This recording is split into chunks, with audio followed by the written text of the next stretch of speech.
Wait, no. I think I got it here somewhere. Let's see. Where is it? No. Copyright. Music, son.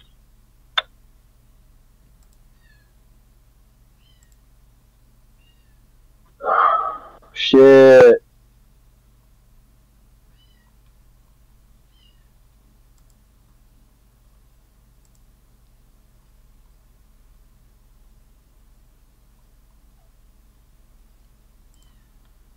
I swear that was on NCS. No copyright sounds. Wait, there we go. Alright, So. I got something. Yeah. Anybody wants to check up on the stream, make sure that sounds cool or whatever. Let me see if I can pull it up on Twitch. I don't have my badass microphone today. Stream is working. Twitch.tv/Knead. At least on YouTube it's working. I'm checking Twitch.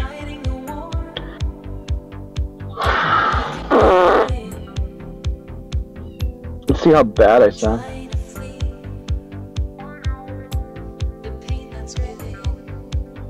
That is fucking hilarious. Tried to load it and it was like, nope. Okay. That page doesn't want to load on mobile for some reason. That's hilarious. Let me see where we're at. Oh yeah, that's right. I set up a mirror, so we'll be okay.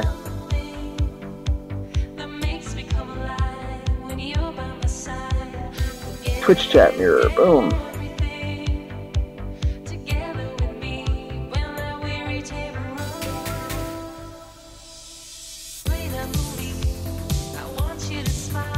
Oh crap. I don't have my thing set up for this one. Oh.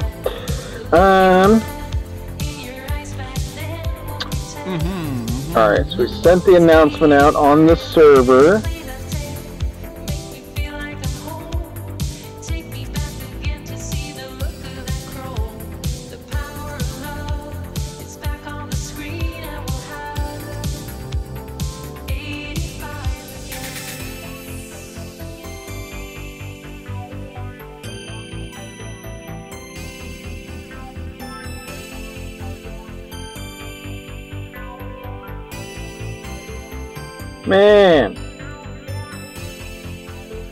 Man, what?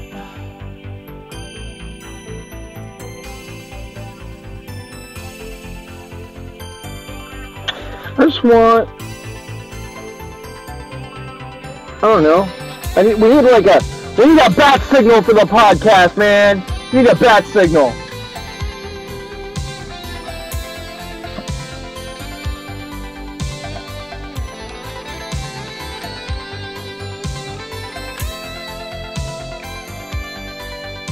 Oh shit, did the assemble command break?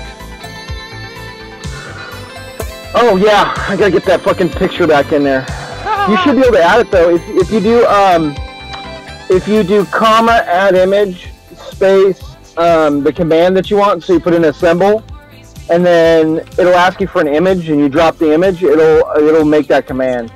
So when I tried to redo that command for that feature for the bot, I think I broke that, like half of the commands on that one feature, and I had to add a bunch back manually.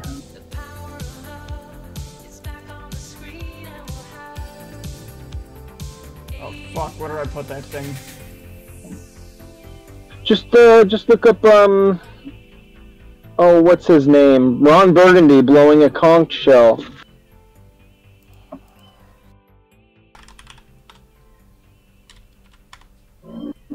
I can hear your Google foo. Yep. Are you in that good Googling stance?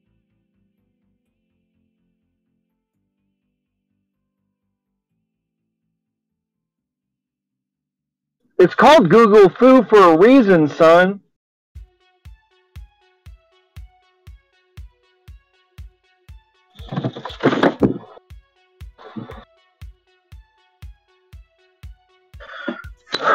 Alright, how's our chat looking, by the way? Are we alive? We're still dead. Hey, fuck it. Worst case scenario, we just do it without the chat. We'll be fine.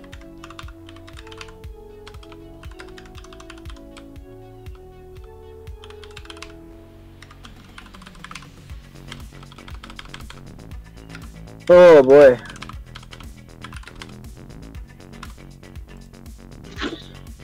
Oh, so when do you think Rosenstein's bacon's gonna be cooked, man?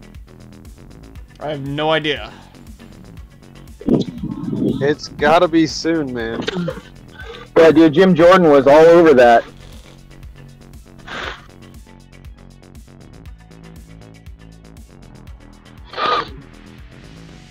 Just on top of it.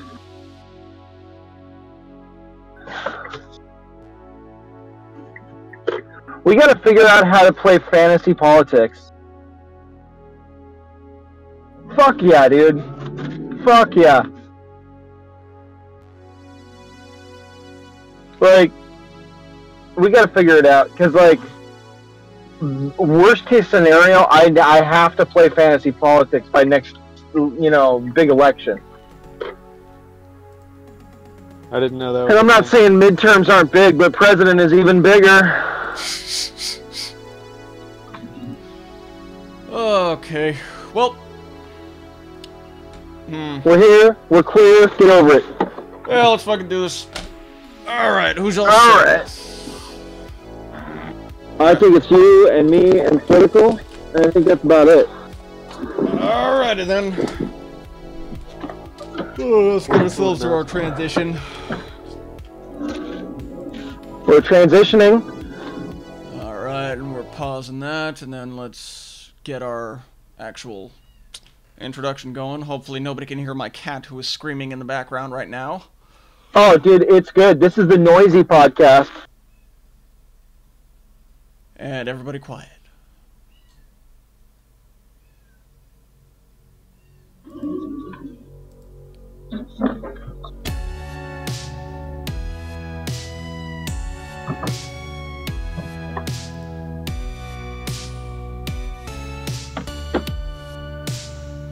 And howdy there, ladies and gentlemen. Thanks for tuning in on this pretty awesome Sunday so far. It's what, July the 8th, 2018. It's 4 days past Freedom Day. 4 days past Freedom Day. We're not doing this on our normal Friday nights, because, well, I've got an extra long weekend. We're all pretty much, we're all freaking hungover. we got Breadbox joining us, we got Political joining us. Our normal cast of characters. If you're looking at the stream right now, we've got everybody on the West Coast. Happy 420, hey, look at that. We've got all of our chat streams up and about right now, so if you're on it somewhere, you're now joining us on screen if you're viewing us. So, you can see that, you can comment, you can say things to us, and we can respond back, because yeah, we're looking at this. Or at least I know that I am, and this is going across all platforms. It's going across YouTube, going across Twitch. What else is it going across, Breadbox? I think we're still on Periscope, but Periscope is an alien beast to me. I don't know how to manage that. Periscope. Plus, we have the Discord chat, and that's specific to us, to this podcast and all that. So join us, join us in there, and we'll have some fun. But, thank you, our lovely shills on the Discord. All the shills. Keeping us entertained. Distraction tactics, all that good stuff. Things keeping us awake. We've got Breadbox with us, literally phoning it in right now. Oh, yeah. Oh, yeah. So, testing the limits of mobile podcasting. How far can we take it? I'm pretty sure we can take it pretty far. So... if you noticed, our introduction image, our promo image, was, from, Signs, everybody in the tinfoil hats, because we're, well, I don't know, what are we doing with that today? We're, going a little bit looser with honestly, it might be the lefties that are wearing the tinfoil hats today, man. Might just be, considering, how many of them, had to go out and had to... not disagree, but had to point out how many memes they were making to point out Alex Jones' bullshit, which, I mean, nobody on the right was pointing out at all, because, I mean, come on. Everybody, we know, if we know... mentioning it. Yeah, we know, okay, if Alex Jones is saying the Civil War is going to happen on this day, it's not going to happen on that day, okay? But everybody, when the left, because we all know the left can't meme, because Because they can't meme. We just want you to know I did a 36-hour live stream to try to prevent this war. They had to go and make and write articles just to tell us about how many memes that they made and how hardcore they had to go with their memes. So, with that, welcome, ladies and gentlemen, to the tinfoil hat special, which is not very different from any of our regular episodes or anything, but it's episode 7. It's on a Sunday. We decided, hey, why the fuck not? So, without further ado, I'd say let's just go ahead. Let's get started and jump into our clips. Breadbox, what are we starting with today? Well, like usual, we're starting with Korea. So, Mike Pompeo has been over in North Korea. He scheduled for a visit with Kim Jong-un. They're trying to iron out the details of the, denuclearization agreement. And funny enough, man, Pompeo took Kim Jong-un and he hand-delivered to Kim Jong-un a copy of Elton John's Rocket Man. A copy of Elton John.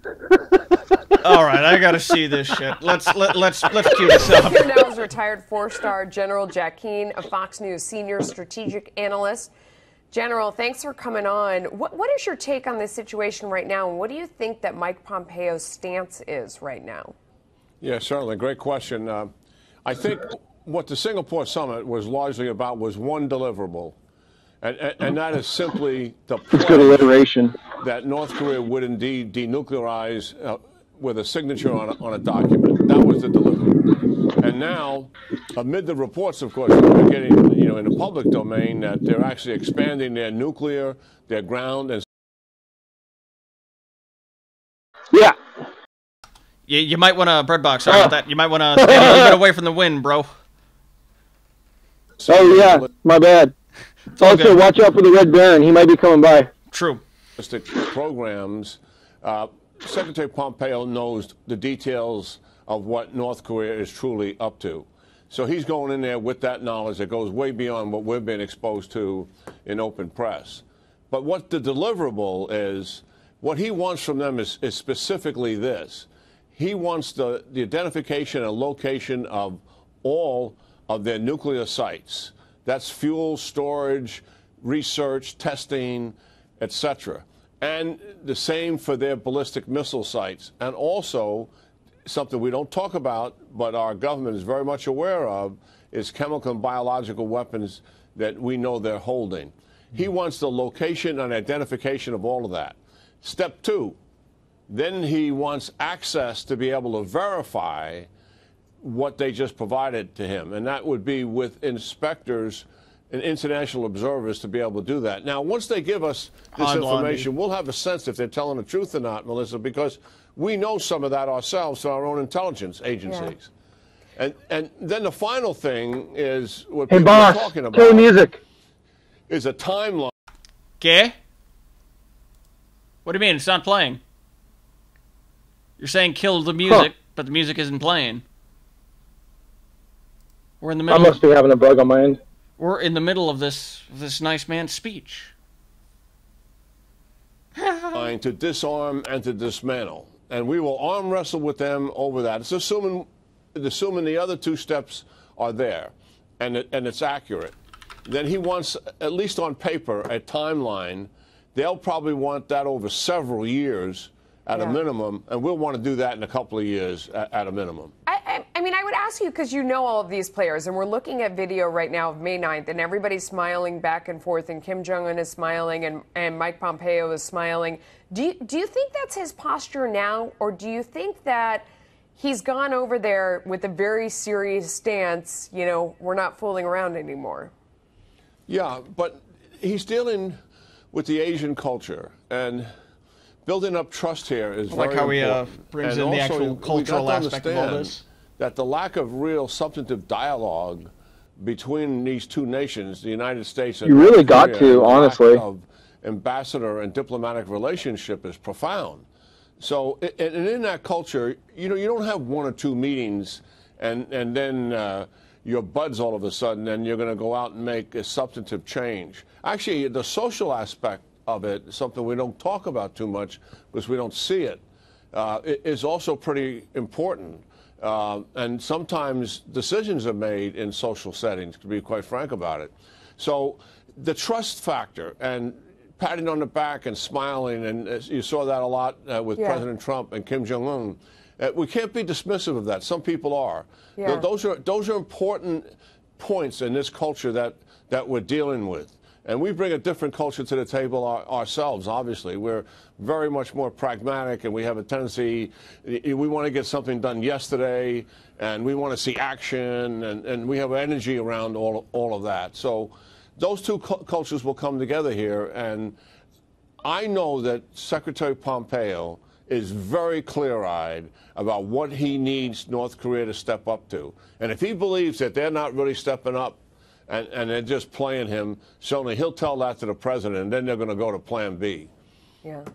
Yeah, and you better know what he's talking about. He used to be the CIA director. Oh, yeah. So it's a pretty pragmatic breakdown of like what the situation is, I think. Everybody just expects it to happen overnight, but it can't. It's not going to. At all. Well, you remember like that with the Iran deal, they just basically sat there and they were like, "Oh, you guys gotta give it time, And like, how many video clips have we shown now? We're like 5 days after the summit. They're like, "Oh, they're reinforcing their nuclear sites." Go figure. Oh shit! It's like, come on, guys. Mm-hmm. All right, so we do have another clip for North Korea. Let's go ahead and take a look at this. I think this is the other side, if I remember correctly. We move on to those high-level talks between North Korea and the U.S. appearing to hit a major snag tonight.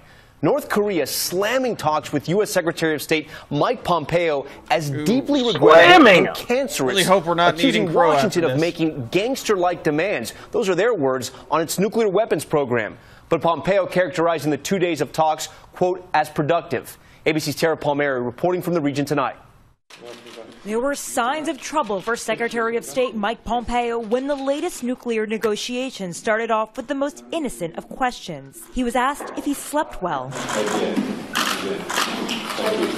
you for the comment. But the question was merely a setup for this shot across the bow by counterpart Kim Young-chol. But we did have very serious discussion on very important matters yesterday. So thinking about those discussions, you might have not slept well last night. Oh, shit. Director Kim, I slept just fine. Just before leaving, Pompeo trying to put the best spin on his third trip to North Korea, even though he was denied a meeting with Kim Jong-un. We had productive, good faith negotiations. But shortly after takeoff, that good faith was gone. The North Koreans slamming the U.S. in a statement, saying they pushed a, quote, unilateral and gangster-like demand for denuclearization, calling the U.S. issues, quote, cancerous, and expressing disappointment that the U.S., quote, left all troops in South Korea. Now, we're well on our way to get denuclearization, and the agreement says there will be total denuclearization. There were hopes for progress after that historic summit just over a month ago. Now the talks seemingly in shambles. I wanted to stop the war games. I thought they were very provocative. While the Trump administration agreed to call off their military exercises with South Korea, the North Koreans have yet to deliver on their pledge to return the remains of U.S. combat veterans. They have not curbed their nuclear activities. Rocket Man is on a suicide mission for himself. With North Korea calling the weekend's talks deeply regrettable, speculation now growing that the heated rhetoric between Kim and Trump will also return. U.S. officials tell me they're not surprised by the harsh statement by the North Koreans. They see it as a negotiating tactic. As for the North Koreans, the end of their statement says that they still have faith in President Trump. The question now, does the president still have faith in them? Tom? Tara Palmieri traveling with the Secretary of State tonight. Tara, thank you. Did you follow that? They're like, oh, the North Koreans, they have no faith in President Trump. Oh, President Trump has no faith in the North Koreans. They're just trying to shit on it from all sides. It's amazing.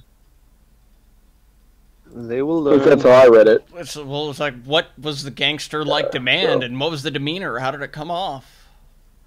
This is just posturing, like 100% posturing, because I bet you the gangster-like demand was trying to get them to hold up their end of the whole denuclearizing. Just negotiations. Same old with them two. Yeah, man, it's the same shit, different day. All right, so let's kind of move ourselves on over to the Middle East. I think we can kind of, honestly, like we're reporting on Korea every week, but this thing is on a slow burn. Let's just be real about that. All right, yeah, slow burn's gonna take a while. It's gonna be a lot of back and forth. It's gonna be a whole mess of, well, no, you said this, and then, no, Just hey, like any it's gonna make a lot of good Need to Know podcasts. Yeah, it is. All right, so yeah. Moving on to the Middle East. There's some fear mongering going on over Trump and Putin meeting. I know this is this is not maybe the most Middle Eastern topic ever, but people are freaking out that they might talk about Syria. So we got a little bit of I think we have a clip here where they talk to Lavrov. All right, let's listen in. The worsening situation in southern Syria's de-escalation zone could be among the talking points when Russian President Vladimir Putin meets with Donald Trump on July the 16th. Russian Foreign Minister Sergei Lavrov suggested it may be on the agenda during a press conference in Jordan. But he also said they'd oppose any attempt by the Syrian opposition, backed by the US, to create an autonomous region in southern Syria. He said favourable conditions for the refugees to return to their homes will be created only after the terrorist groups are eliminated from the area. He hoped the Putin-Trump summit would allow for a frank conversation about the issues which divide Russia and the US. The meeting is being prepared by the experts on both sides. We hope for an open conversation and a straight talk between the two leaders on the whole spectrum of questions that undermine the relationship between our countries. Lavrov added that any meeting with the US Secretary of State Mike Pompeo would have to take place after the summit in Helsinki. Pompeo discussed a ceasefire in southern Syria with Lavrov during a telephone conversation on Tuesday. They really do enjoy each other's company, don't they?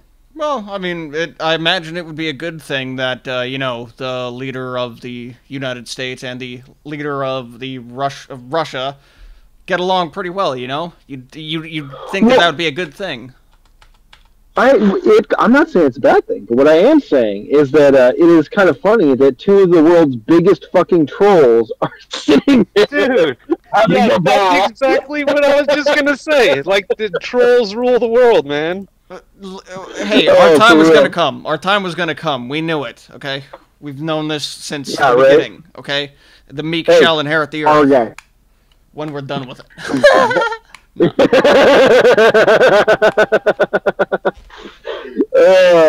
All right, so more on Syria. You guys remember, I think it was last week we talked about Israel was bombing targets in Syria. They claimed they were Iranian, terrorist targets or whatever, or Iranian bases. Yes, and that big old wall of flame. All right.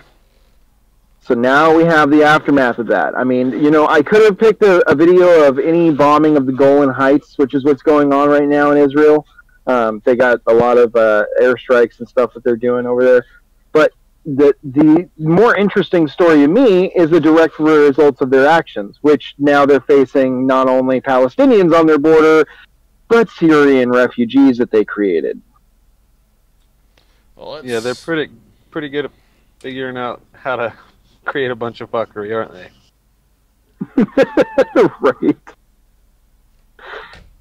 Right. Looking before you. Yeah, seriously. Since we spoke to you some 24 hours ago, the number of refugees, according to the UN, has ballooned from around 160,000 to close to 300,000, and they keep coming at this refugee encampment here on the. 160,000 versus over 350,000. My God. That's a lot of people, bro. For a tiny little country like Israel. I mean, no love lost, whatever. But, man, tiny country. That is a lot of people. Holy crap. The Israeli-Syrian border. We have watched today as more tents have been put up for presumably a further influx of refugees. You're looking at one of those new ones right now, the white tent with the orange ceiling. Behind it, there is another structure being prepared for more refugees. So the Israelis are not allowing these refugees to cross their border, but they are providing aid. And here's how that aid is working. They're taking tons of food and medical supplies across, and we watched last night Israeli soldiers escort trucks up to this fence. It's a very sensitive border. They then open a section of the fence. They then drop the aid, close it, withdraw and pull back, and only then are Syrians able to come and pick up that aid and distribute it. Now, obviously, there are many more refugees on the Jordanian border, but Jordan is also keeping its border closed, saying it's taken 1 million refugees over the course of this civil war. It simply can't afford to take any more. Now, all of this is being caused by what may prove to be one of the final chapters of this civil war, as Syrian government forces seek to crush remaining rebel strongholds in southwest and western Syria. And it's interesting to reflect on the fact that 7 years ago, top US and Israeli officials were predicting or even calling for the end of the President Bashar al-Assad regime within weeks. Well, here we are 7 years later, and Israel, the US, and of course Russia have essentially all signed off on President Assad staying in power. Their very simple calculation being, Sandra, better the devil you know. Well, that's kind of an interesting turn of events, don't you think? Kind of That's is, yeah. definitely interesting, yeah. I mean, how long have we been calling them a regime instead of a government? 'Cause, I mean, let's be real. That's not a regime. That's a fucking government, right? Yeah. And it's democratically elected, which is something that in this country we at least respect. So, that being said, kind of interesting that the solution is to, I don't know, leave the democratically elected leader in charge? It's almost like they're holding up a mirror to things, you know? Yeah. It's almost like it's a good idea. Damn. Only took how many administrations to get that through their head? 2 terms. Hashtag stable genius. Right. Okay, so we're gonna kind of turn our heads away from, you know, warfare and stuff for a minute, and there's actually been kind of a harrowing situation down there in Thailand. Have you guys heard about those kids, the soccer team that got stranded in the cave? I've heard of it. I've seen it come across all of my feeds multiple times, but I haven't actually looked into it. So the premise for this is that these kids, they're part of this Thailand soccer team, and their coach, he's like, they're all like 11, 12, and 13, and the coach is like 25, so he's like young adult, right? And basically what the deal is that this soccer team has an initiation ritual where they crawl through this cave, they get to the back of it, and then they sign their names on the wall and leave. Yeah. That sounds pretty cool, actually. So they decided to do it in the rainy season. Ooh. In Thailand. And I don't know if you've seen the graphic of that tunnel that they went through, but it snakes like up and down, up and down. So it creates like natural P-traps like you got in your sink. So not only do they have places in the tunnel where it's like barely 15 inches across, you can barely get through there, but now they have to get through there and swim. Fuck. Well. So this was the newest clip that I could find. I think they've already rescued several of these kids. They sent in fucking SEALs. They sent in cave divers. They sent in all kinds of. There was a British Royal Navy diver that they put in there. Like craziness, bro. Next thing you know, somebody die helping them? Phelps. I think I heard, yes, I a think SEAL died. Like a SEAL died. SEAL the singer, an actual SEAL, or the Navy SEAL? I believe it was the way I've seen it reported was that it was a Thailand SEAL, but I think it was an actual Navy SEAL. So I got to look into it a little bit more. But let's check out this clip. A member of the rescue team stationed at the entrance of the cave witnessed 3 boys evacuated out of that cave. We've got live pictures here. It's nightfall there in Chiang Rai, but you can see the helicopter blades, and we know that we've seen ambulances. Yes, ambulances, we saw those. We know that the boys, once they are taken out of the cave, will be put onto helicopters, flown 35 miles to a hospital, and that's where they will be checked out. And this is after the medical teams that are stationed at the mouth of the cave there. They have this, basically this setup to where the doctors can examine them immediately to discern whether or not they can withstand that helicopter ride. So whether or not those 3 boys coming out, it does look like this helicopter there getting ready potentially to take off from this video. The medical team then would have, if it's going the way it was designed, would have already been able to examine the child that was put in there. Now we are being told that our David McKenzie is back with us now from near the cave. And David, this is the best news that at least 3 of those parents could have hoped for at this point. From that, come on, David, saying 3 of them have emerged from the cave, seeing those ambulances and that helicopter now, David. 3 words: boys, that's right. cave, 3 and of Thailand. those boys, we believe, all according together to this in the news eyewitness report who that is has a nothing member to do with the of sex. the overall rescue team stationed at the entrance, saw them emerge from the cave. So that is excellent news. We don't know the state of health that they are in, and it's even ahead of schedule. Compared to what the authorities had it should be noted, earlier today. they weren't found for like 11 days. There is a major, not glimmer of hope, a ray of hope for those parents. Dude, that cave must smell bad. Parents, most like likely, real bad. that the boys have possibly started coming out. Well, we know they started coming out according to that eyewitness.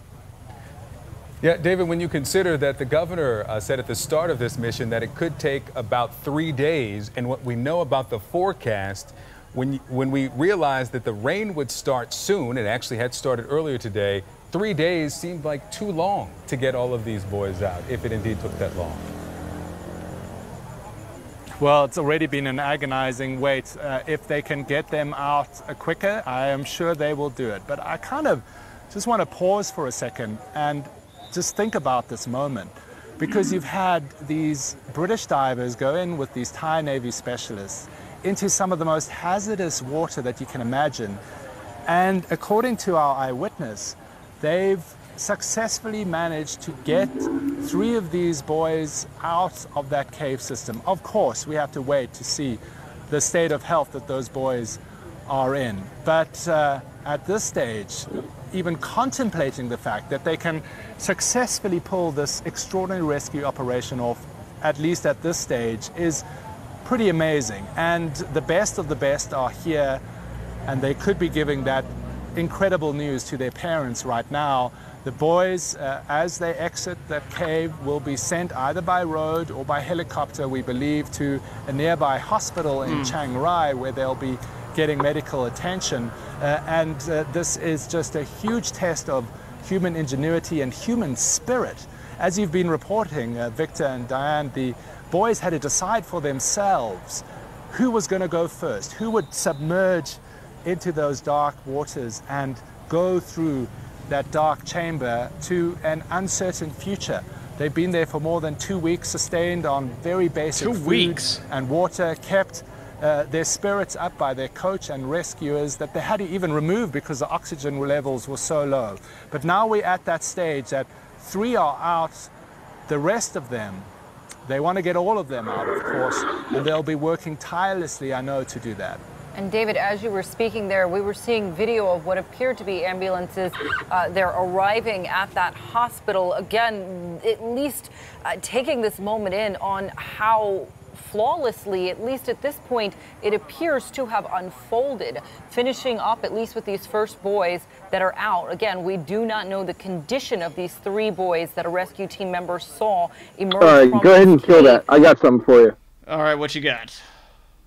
Okay, so while we were watching this video, I went and I pulled up a article about this former Thai Navy SEAL, and apparently what the deal is that he actually was he's a member of a unit called the the Royal Thai Navy's Underwater Demolition Assault Unit, which is basically colloquially named their Navy SEAL unit. So apparently, he was on a night mission, placing extra air tanks inside the cave. So he was going along the route the divers had to take, and he was just dropping air tanks here and there. And it's actually really tragic, man. He just passed out and drowned. Like it's just super tragic. Like he was just doing his thing, routine, run of the mill. Like I'm just dropping tanks. I'm not trying to save anybody. I'm just trying to do my job. And he died, man. So hats off to that guy, because he actually was not active duty. He was a patrol officer at a airport since 2006. So guy brought himself off the bench to go save people. No, he's like 100% former. Like he's a Navy veteran for the Thailand Navy. Damn, but that's yeah, that's got to take balls of steel, man. It's pretty fucking respectable. That's why I kind of wanted to take a moment to talk about it. Damn shame. Sergeant Major Salmon Gunnin. Hats off. Just saying. Hats off to you, buddy. Oh, man. Something I think's kind of a... Go ahead, man. I was listening to Neil deGrasse Tyson talk about how human nature scares the shit out of him. And I'm like, dude, I don't know what you're talking about. This right here, this shit is human nature. When you send in teams of people to go help these people, we got people dying and they're still going. That shit is fucking real human nature right there. So, I hear you. That's why I like to keep saying there's way more good people in this world than there are bad ones. I think we may agree. However, we're about to look at more bad dudes. I may have accidentally misordered our videos here and put one of the Middle East videos out of order. I was about to say, but that did provide us for a really good segue into it. So why don't we just jump straight in? Before we jump in, we should preface this, like we talked before, that we've been following this Yemen conflict for a long time now, like about 2 months, almost 3 months now, and the issue has been raised before that Saudi Arabia might be occupying Yemen and not just assisting them. So this clip is a little damning in that regard. Let's find out. The leader of Yemen's Ansar Allah movement says the enemy tries to take over Yemen by rejecting the United Nations envoy initiative to end fighting in the country's western coast. Abdul Malik al-Houthi said the enemy tries to invade the city of Hudaida under any pretext, but its main goal is to control the whole country. He called on all Yemenis to continue their fight against the Saudi. What you remember during that last Korea clip where you were saying, it's really interesting that they take into account the culture of the area? Mm-hmm. Okay. Do you see what his right hand is resting on? It kind of looks like a sword to me. Yeah, it's not a microphone, dude. That's a knife. That is a jambia. That is a... Here's an interesting thing for this whole Yemen-Saudi Arabia conflict, right? And it's kind of interesting that they have, and this isn't the only guy with the jambia on in this actual news broadcast. And I mean, it kind of took me by surprise at first, because we never see that in the U.S. We don't see that in news broadcasts typically, where people are like, wearing a business suit but holding a weapon. Like, we don't. That's a very jarring image for Americans, I think. Yeah, it was when Bud Dwyer did it back in the 80s. Right, and so the interesting thing about this is that this is just a normal thing for them. Like, once you're older than 14 years old, you're considered a man. So a lot of young men, especially, will accessorize with this thing. So they'll have and they'll even have hand-me-downs, like family heirlooms and shit that they wear all the time. It's like a piece of jewelry or status symbol. But here's the really interesting part of this, right? And it's just kind of interesting because we're dealing with Yemen and Saudi Arabia. There's no real correlation here or anything like that. But the knife itself comes from Yemen and has actually found more adoption in Saudi Arabia than most anywhere else. So a lot of people wind up thinking that it actually comes from Saudi Arabia because it was popularized by the Lawrence of Arabia film. Did you ever see that when you were a kid? My gut instinct was to say thankfully no, but I'm pretty sure that would enrage a whole bunch of people. So basically he carries one of these all over the place, and he kills a bunch of people with it, whatever. But that film and so on and so forth kind of popularized the idea that this knife was a Saudi Arabian knife, and it's actually a Yemeni knife. Just interesting, considering that Saudi Arabia is, doing what they're doing in Yemen. So you can go on. Sorry about that.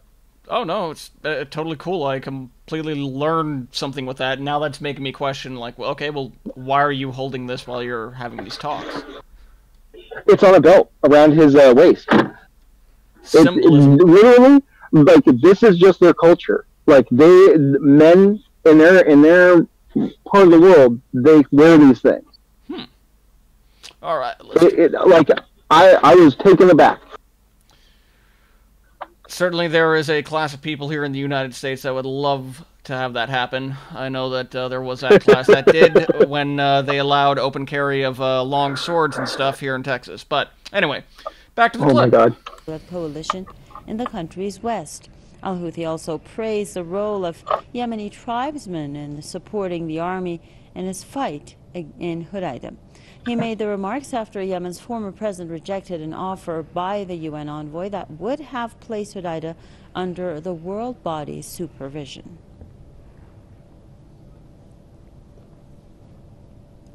Now, Yemeni activist Hussein al-Bukhaiti believes the Saudi-led coalition would have been forced to stop its attacks on Hodeidah if it had accepted the UN initiative. I believe I think that the Saudi-led coalition have rejected this initiative secretly because they haven't announced this publicly. That's why Sayyid Abdul Malik has came. Yeah, see, he's got one too, dude. To let the world and as well the Yemeni people know that who has rejected this initiative, and I think that they have rejected this initiative because if the United Nations supervision offer this port, this means that they will have no reason to continue their attack on Hodeidah port, and the main reason for attacking Hodeidah port is to cut this last lifeline and to control one of the most strategic area in the Red Sea, and to control, as Sayyid Abdul Malik said, is a Zionist, American and UK desire to control the west coast of Yemen because it is so close, or who control this coast can control Bab al-Mandab Strait, which is one of the most important strategic main sea line for shipping in the area. Oh, that's right. They control that strait. I forgot about that. Damn. That's a good point. Yeah. Man. Talking about controlling the ports, all the strategic areas. I mean, we heard when we did that, when we played that clip, that interview with the prime minister or the president, whatever the fuck his title is. He was saying that they can't even go to their airport without, having his ID checked. Like, he's got security detail, everything else, and they gotta check his ID. But guess what? Ain't Yemeni doing it. It's Saudi Arabians. Yeah, that's... How weird would it be if we had Canadian TSA? Yeah, I'd be like, what the fuck? Canadian TSA. Right? Yeah, dude, that's the level that they're at. Please don't. So the level that they're at is that another country is providing all of their security forces right now. All of their security services at airports, their seaports, every single major strategic asset is being controlled. There are checkpoints that are being run by Saudi Arabians in Yemen. This isn't like Afghanistan, where there's warlords and shit all over the place, and they barely pay homage to the government. Okay, like, this is Yemen. Like, this is a developed country. We saw the war-torn streets. Okay, those didn't used to look like that. Oh, shit. Ridiculous. That's a big deal for them. So I think, and I'm just making a prediction here, I think that Saudi Arabia is going for a Crimea play. Probably. That's my read. Now, if they were to make that, what kind of a stance, what kind of a position would we take as a country? That's hard to say, because we we weren't exactly not happy with the Yemen war. I mean, if I remember correctly, Obama bombed them a few times with drones, claiming that he was going after terrorists. Mm-hmm. Killed an American civilian, yeah. Oh, wasn't that Al-Awlaki's son? I believe and so. Al-Awlaki? Yeah, man, that guy always turns up. What was his deal? It's not he's not the Saul Alinsky's the Rules for Radicals guy. I forget. Some kind of a Alinsky. But he has yeah, well, he had some kind of he has a book that's basically considered to be the basis for all Islamic terrorist organizations. Kind of ridiculous. Oh man, we've gotten pretty far in this podcast. I think we're about ready to come back home here in a minute. Yeah, I think so too. Get back on American we've had a bit of a yeah, right. We've had a shortage of Tucker the last few weeks. Have you noticed that? I had been noticing, and so when I saw that it popped up into the thing today, I was like, oh, okay, what do we got? Oh, man, we have a Tucker overdose this week. We're just going to get a lot of Tucker. I don't know what to tell you. Just a lot. Did you ever see the Tucker with the Antifa professor that was like had a giant God. neck? You mean the giraffe? Bro, that's not a man. That's a giraffe, dude. Bro. Giraffe lives matter. So long, Toys R Us. Right. All right. So Tucker is talking with Joe DeNova about Rod Rosenstein, and it gets a little interesting. All right. Let me just take my iodine pills here for this. All right. Oh shit. You may have heard about a new battle between Congress and the Department of Justice. A group of congressional Republicans is demanding that the Deputy Attorney General Rod Rosenstein release a series of documents related to the Russia investigation. They say they plan to impeach Rosenstein if he doesn't turn over the information. So far, Rosenstein has defiantly refused to do that. Apologize for the audio quality on this one. Volume is extremely low. Now, before you Oh wow, yeah, it is. It is a little low. Partisan arcane debate, the kind that Washington specializes in. Here are the details, because it's not that. There's a lot at stake here, far beyond the short-term political advantage of either party. The Russia investigation, as you know, has completely dominated the business of government since the day Trump took office. It's all anyone in Washington can talk or think about. Never mind the potential wars on the horizon in Asia or the Middle East, or the fact our own economy and culture are changing faster than anyone can understand or digest. In D.C., only the Mueller investigation matters. So you may wonder, what is the Mueller investigation? What is it about? What exactly is Mueller investigating? Turns out almost nobody knows, except Rod Rosenstein. He knows, but he won't tell Congress. Last summer, Rosenstein wrote a memo detailing the scope of the independent counsel investigation. Key portions of that memo remain hidden from view. Congress would like to see them and has every right to see them. Our Constitution requires our elected representatives to supervise the Department of Justice. Why is that? Well, so that bureaucrats with massive law enforcement and surveillance powers remain accountable to voters. We give them guns, let them arrest us, send us to prison, allow them to break into our private email accounts, tap our phones. They have a lot of power. All good points. In return, they promise not to misuse that power. And if there's any question about their honesty, we get to check.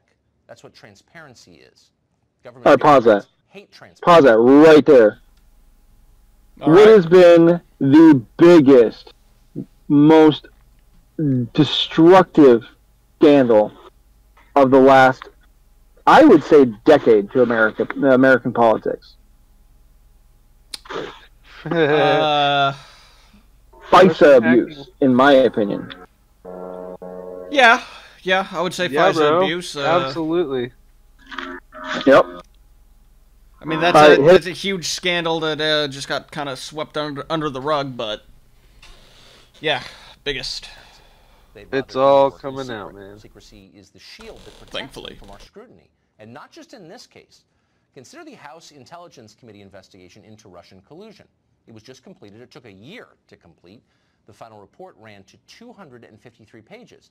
Yet the rest of us couldn't really read it. I always thought the Kremlin looked like an ice cream parlor. Just how many Trump associates did the Obama administration spy on during the 2016 campaign? It would be nice to know that. Sorry, it's redacted.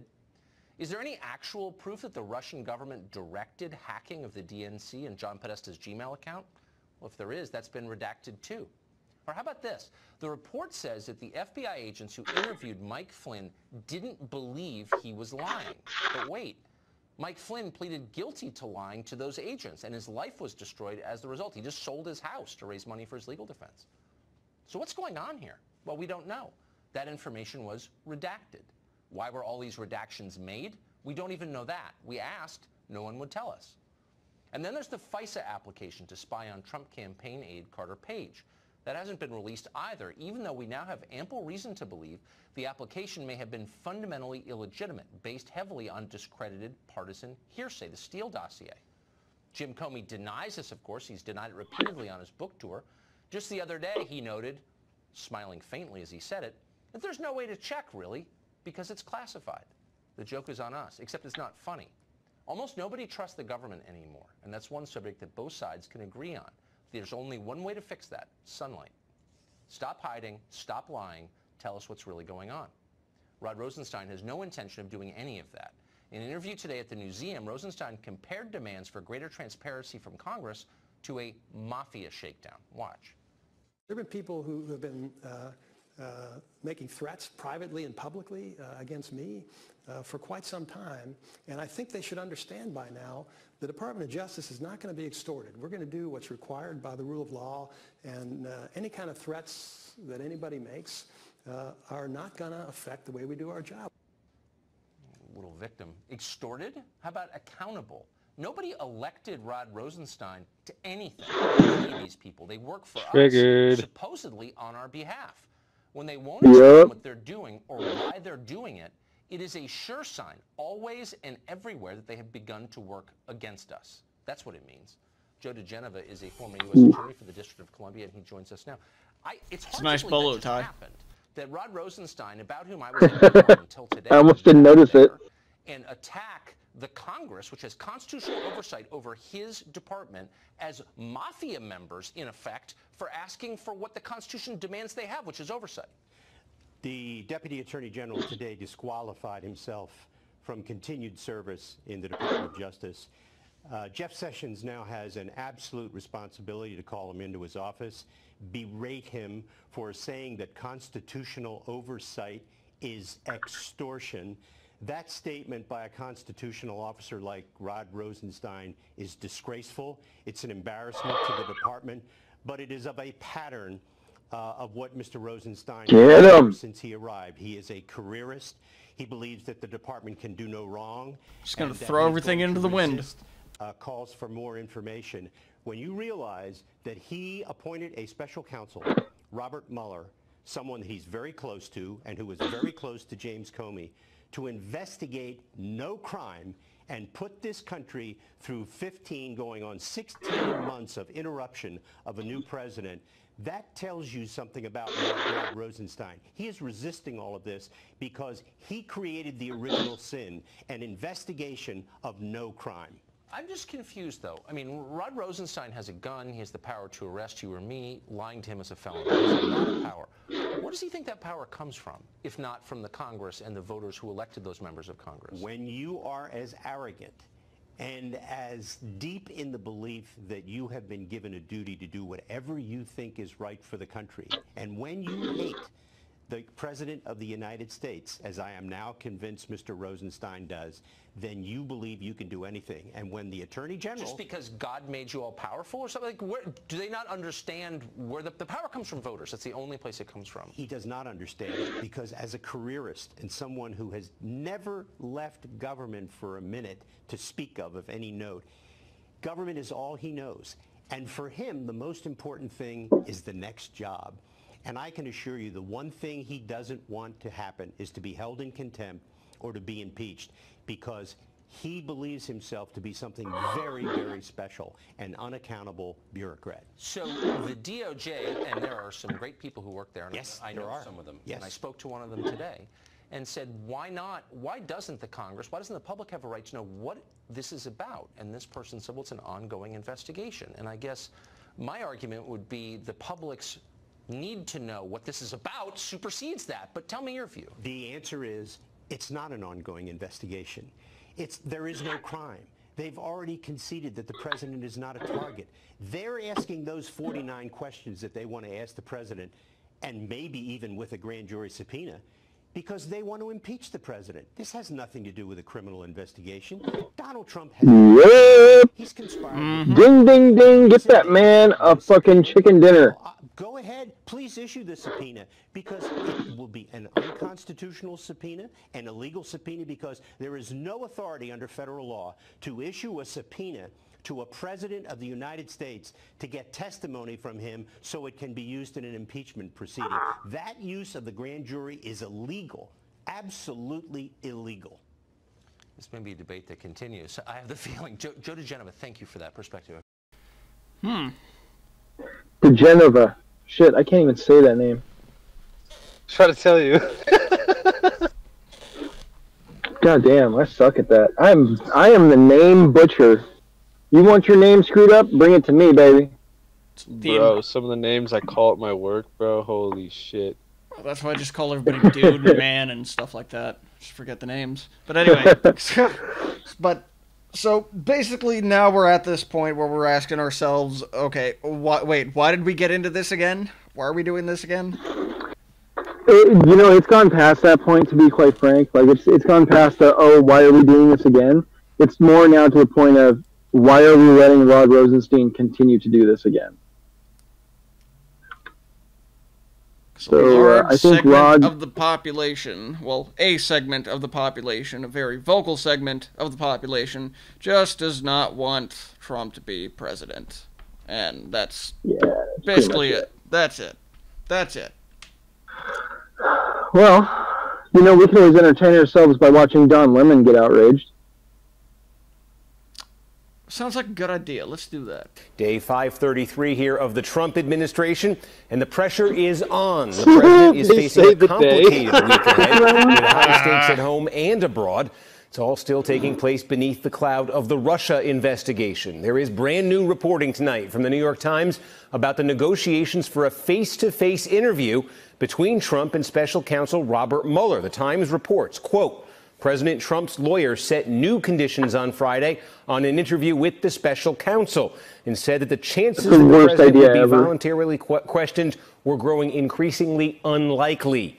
The article goes on to say the special counsel, Robert Mueller, needs to prove before Mr. Trump would agree to an interview that he has evidence that Mr. Trump committed a crime and that his testimony is essential to completing the investigation, said Rudolph Giuliani, the president's lead lawyer in the case.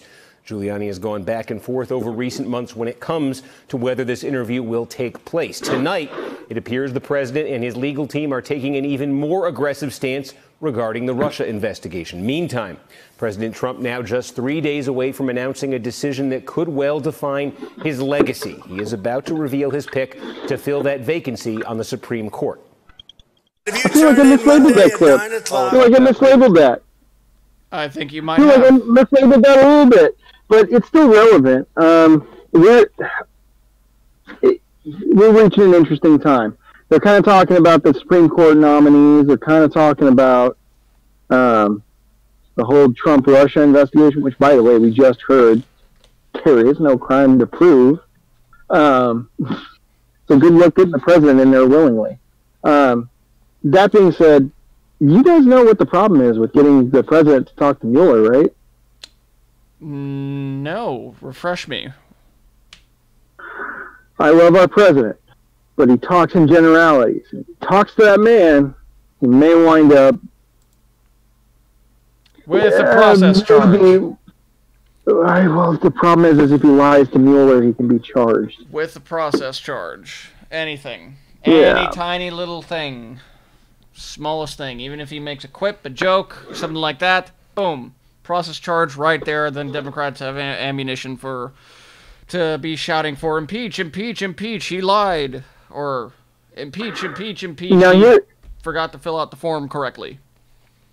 Now, are you ready for the real meta discussion about this? Oh yeah. Okay, so the reason they're trying to push this right now, they're hoping that they can get him to talk to Mueller before the midterms. Because if it doesn't happen at the midterms, they're not going to have the political capital to push forward with impeachment. because that blue wave. Good luck. Well, see, that's assuming they even get a blue wave. Now, if all of this is able to wrap up before that, then in that kind of an instance, heck, what would that be? Would that? Well, this is my thought, right? So so the House Democrats and the congressional Republicans, like they all know, they're already aware that the Dems aren't going to get the seats, come the midterms. Like, they're just not. That's how it's been going, is we're getting more and more Trumpers in there. And so they're losing the vote, man. Like, hard losing the vote. And if they can't get this through before the midterms, they might lose their shot at impeachment. Now, I don't think they're going to stop trying. Now, see, if it does end before the midterms, and what I can foresee that happening, if it ends and there's no collusion, blah, blah, blah, blah, blah, it's all over and done with, Trump's done nothing wrong or whatever, then to me that just kind of feels like that's just going to motivate a blue wave to actually happen. That's going to motivate them even more. Like, what the fuck? Nothing happened. What the fuck? We're counting on you guys. Trump they can't afford to have the Russian investigation in. Bro. You just see the tip of Trump supporters. The base is that big old fat iceberg. The ones not joining us in the Discords and stuff like that. On the boards, on the alternative other places where we like to speak. Should I continue with this clip? That's all good. Go for it. Yes. All right. Yeah, sure. I think you're going to be extremely happy with this election, right? And they're all great. I'm waiting with bated breath. A source familiar with the selection process tells NBC News. What was that? I'm waiting with bated breath. Oh, so am I. News that the president is most focused on these candidates: Brett Kavanaugh, Amy Coney Barrett, and Raymond Kethledge. And there have been some reports that Kavanaugh may have the inside track.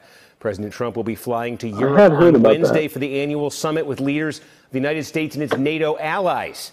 The president has taken a combative approach to dealing with NATO, criticizing member countries for not boosting their own defense spending. I'll see NATO, and I'm going to tell NATO, you got to start paying your bills. The United States is not going to take care of everything. So we have $151 billion in trade deficits with the EU. And on top of that, they kill us with NATO. They want to protect against Russia, yet they pay billions of dollars to Russia, and we're the schmucks that are paying for the whole thing. Almost $33 billion more is projected to be paid by those NATO nations, but it's not enough. A former NATO commander says remarks like that raise concerns about the president's willingness to stand with America's allies. What NATO is looking for is a strong sense that President Trump is... Whoa! You, I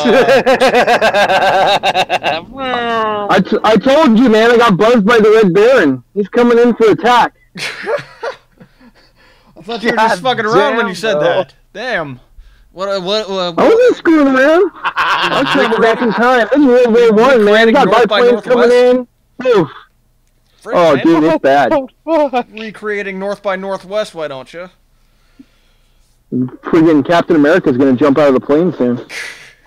Continue on here, or should we move on? I don't think we have that Don Lemon clip. I don't think we do either. So, one thing I wanted to note, if they do this song and dance on every network every time the NATO stuff comes up. Every time. So this is what they do. They sit there and they're like, Trump is angering our allies by asking them to pay the bills. Trump is talking to Putin, and it's terrible because he might go for peace. And, like, really what's going on here is that Trump is burning the bill at both ends. Like, he's trying to get our allies to actually pay their portion of the defense spending, and he's also trying to talk Putin into, I don't know, not making us actually use the defense that we're spending money on. And if they're our allies, they're actually our friends, they might want to actually listen to what we have to say then. Yeah, exactly. So this is kind of pointing out who to trust, who's actually our ally, and who's just in it just for the aid, just for the help, just for the Military for the hoo-has. shit. For the halibut. All right, so let's hope this next clip is labeled properly. Should be the Tucker Rage has finally consumed progressives clip. Here we go. Tucker tonight. Good evening and welcome to Tucker Carlson Tonight. Progressives have always been angry. Indignation is their signature emotion. To Tucker. But a year and a half into the Trump administration, their rage has finally consumed them. The left is spinning completely out of control. Just 2 weeks ago, only a few fringe figures called for abolishing border enforcement. Now that's a mainstream view in the Democratic Party. Watch. ICE has strayed so far from its mission. It's supposed to be here to keep Americans safe, but what it's turned into is frankly a terrorist organization of its own. How? Oh, how? shit. How? How has it turned into a terrorist organization if the goal of it is to keep Americans safe? And we have people who are not Americans illegally crossing or breaking a law on the books.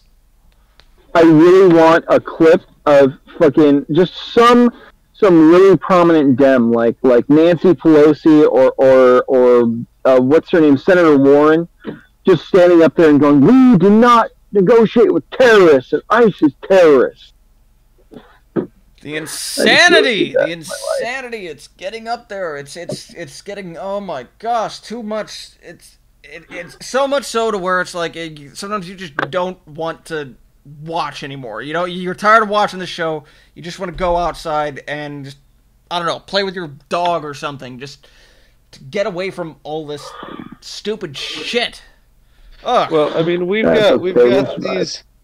got these triggered people fucking protesting ICE while they're actually fucking breaking in on a fucking human trafficking ring. The fuck is wrong with these people? Yeah, I saw that. A friend of mine linked me to that a couple of days ago, and I was like, what the why would they do... Why... They busted up a human trafficking ring that obviously included children. That obviously included children. And that's not the point that makes it to the news. The point that makes it to the news is, oh, look at that. Look at us. We were able to disrupt ICE with our drones and shit. Ugh. Anyway, let's go back to this. Ugh.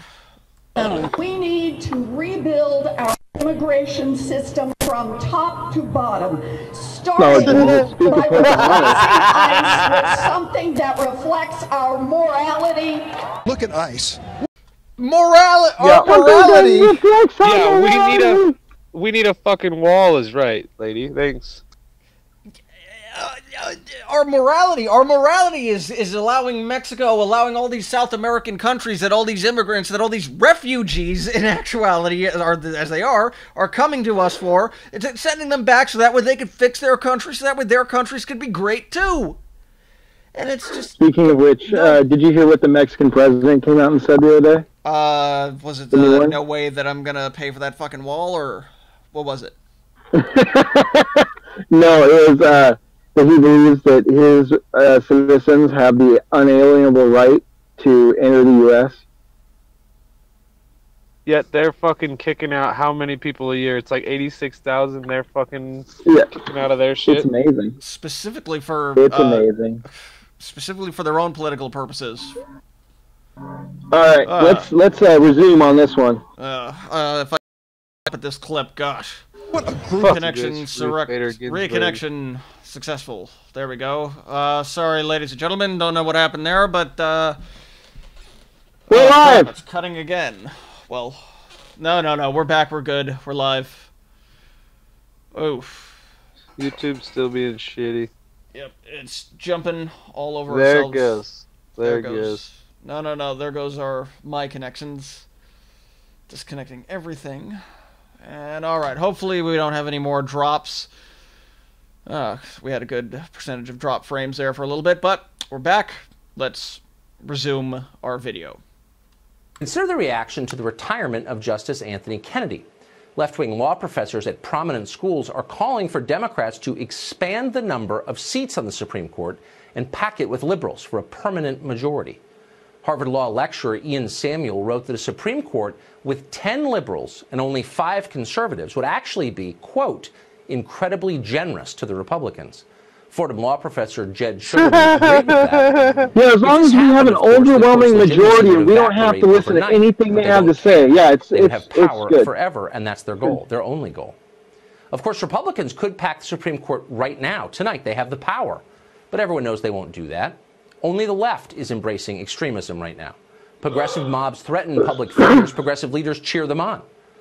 Here's Washington Post writer Jennifer Rubin explaining on MSNBC that Sarah Sanders deserves a, quote, life sentence of harassment from the left for the crime of working for Donald Trump. Watch. Sarah Huckabee has no right to live a life of no fuss, no muss after lying to the press, after inciting against the press. These people should be made uncomfortable, and I think that's a life sentence, frankly. She has no right to live a normal life because she disagrees with me. Well, there's nothing liberal about language like that. It is pure authoritarianism. Jesus Christ. That's the end of that clip. Well, of course. Yeah, and they're making fun of Alex Jones's frickin' Civil War, his call for Civil War and all that, and yet here they're talking like everyone should be making fun of Alex Jones because he is an actor. Well, duh. Not a journalist. Duh. But then that makes me question. It's like, okay, so like, are they like joking about when they say this kind of bullshit here? Are they like not going for violence? Are they not? What's their end game here? What are they going for? What? Maximum clickbait. To accomplish. Maximum clickbait.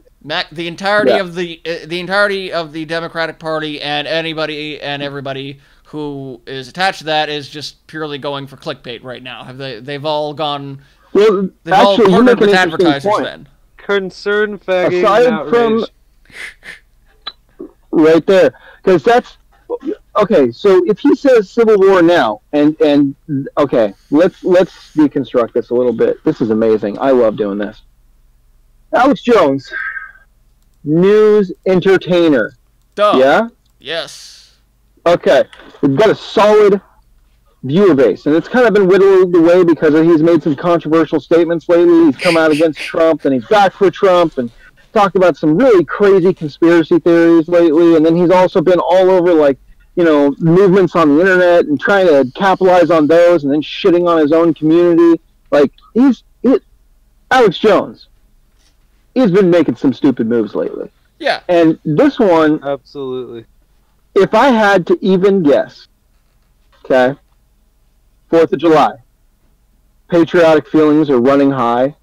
People have got guns. People have got explosives out, having a good time, lots of drinking. What is the number one thing that he doesn't want them to do? Spend time with their families and not watch him. So what is he going to do? He's going to try to expand his viewer base, bro. I don't think that 4th of July Civil War crap was for his viewer base. I think that was so he could get the lefties to watch. To get the lefties to watch. Think about it. Did the Antifa types, the never Trumpers, the Bernie bros that never turned over to Trump, the Hillary diehards, like they all think we're headed towards Civil War, but none of them own guns. Do you know how much bullshit I have to debunk that came out of InfoWars when I'm debating these libtards? I'm like, oh my god, you're quoting Alex Jones and using that as against me? Do you understand how stupid that is? What the fuck is wrong with you? It's like, first off, he admitted that he was an entertainer and that he plays a character on the internet. Then again, in a court of law. Or are we all just characters on the internet? I'm a character on the universe. It's amazing. Okay, so we got a little bit more Tucker Tuckerson, and he's talking still about the growing problem with progressives, the outrage, but he's focusing in this segment about the evolution of the Democratic Party. Let's take a look. You've heard the phrase a lot lately, democratic socialist. It's suddenly very common on the left. Bernie Sanders has called himself a democratic socialist. So has New York congressional candidate Alexandria Ocasio-Cortez. She's the woman that the DNC chair, Tom Perez, recently said this about? She represents the future of our party. Alexandria's victory was just a remarkable reminder of the depth that we have in the Democratic Party. Okay, so democratic socialism is the future. But what is democratic socialism? We thought it'd be worth pausing for a minute to find out. Democratic socialism is not, by the way, a wing of the Democratic Party, at least not yet. The most shallow party in the world. With its own national organization, the Democratic Socialists of America. 2 years ago, the DSA endorsed Bernie Sanders and opposed Donald Trump, but did not endorse Hillary Clinton. So at times, it has been antagonistic to the Democratic Party. What did Democratic Socialists believe? There's no formal platform, but the outlines are pretty clear. Democratic Socialists support socialism, state ownership of major industries. That would include healthcare, technology, manufacturing. Some of them explicitly support communism. The co-chair of Portland, Oregon's chapter of the DSA recently tweeted this, quote, "As a DSA chapter co-chair, I just want to set the record straight for a minute.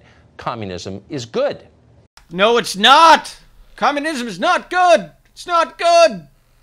No, it's not. I just want to take a moment right here. If anyone thinks that communism is a good idea, you should go look up Russian billboards that they had to use to advertise to Russian families to not eat their children. Think about that. Communism isn't good. Communism causes breadlines, hunger, and eating children. I'm being a little bit hyperbolic here, but that actually is a true fact from history. That actually happened. That actually happened. Huh. Oh, but will any of them ever actually look into it, learn the history, the past, what the whole goal of it, all of it is? No, they won't. They don't know anything about Soviet Russia beyond Marx and Lenin, and just those two names. Start bringing up Engels. Ugh. But democratic socialism is about more than economics. The DSA's official Twitter account demands reparations for African Americans in the form of free and open enrollment at public colleges, retroactive forgiveness of student loans, and a guaranteed lifetime minimum income. The DSA has also called for an end to all immigrant deportations everywhere in the United States. In New York, the DSA has demanded the abolition of profits, prisons, cash bail, and borders. Not all democratic socialists have the same views on everything, but that gives you some idea. Unlimited, uncontrolled immigration into the U.S., coupled with race-based reparations, the abolition of prisons, and by extension, law and order itself, and a massive expansion of the welfare state financed by an economic system that does not recognize profit. That sounds like anarchy, except with government. Except with a centralized portion of friggin' government. Oh my God. Yeah, no, that's what they want. They want full anarchy. Okay. But they want also to be dictators. So dictators of the anarchy. So they hold on. They literally want to be Lord Humongous from Mad Max 2. Yeah. So they're just. Let's back this up. They want no prisons. They want no deportations. They want no police officers to have weapons. They want the state to own all your property. They want the state to decide how to use your property. They say that they want you to be able to vote, but since you don't own any of the property that you'd be voting for using, you don't have a leg to stand on, so they can ignore your vote, and you can't do a damn thing about it. Also, they want to ban firearms, so if you ever want to rise up against them, you can't do that either. And no religion, too? Pretty much. They just kind of want us to fall into disarray. Political gets it. Jesus Christ. John Lennon.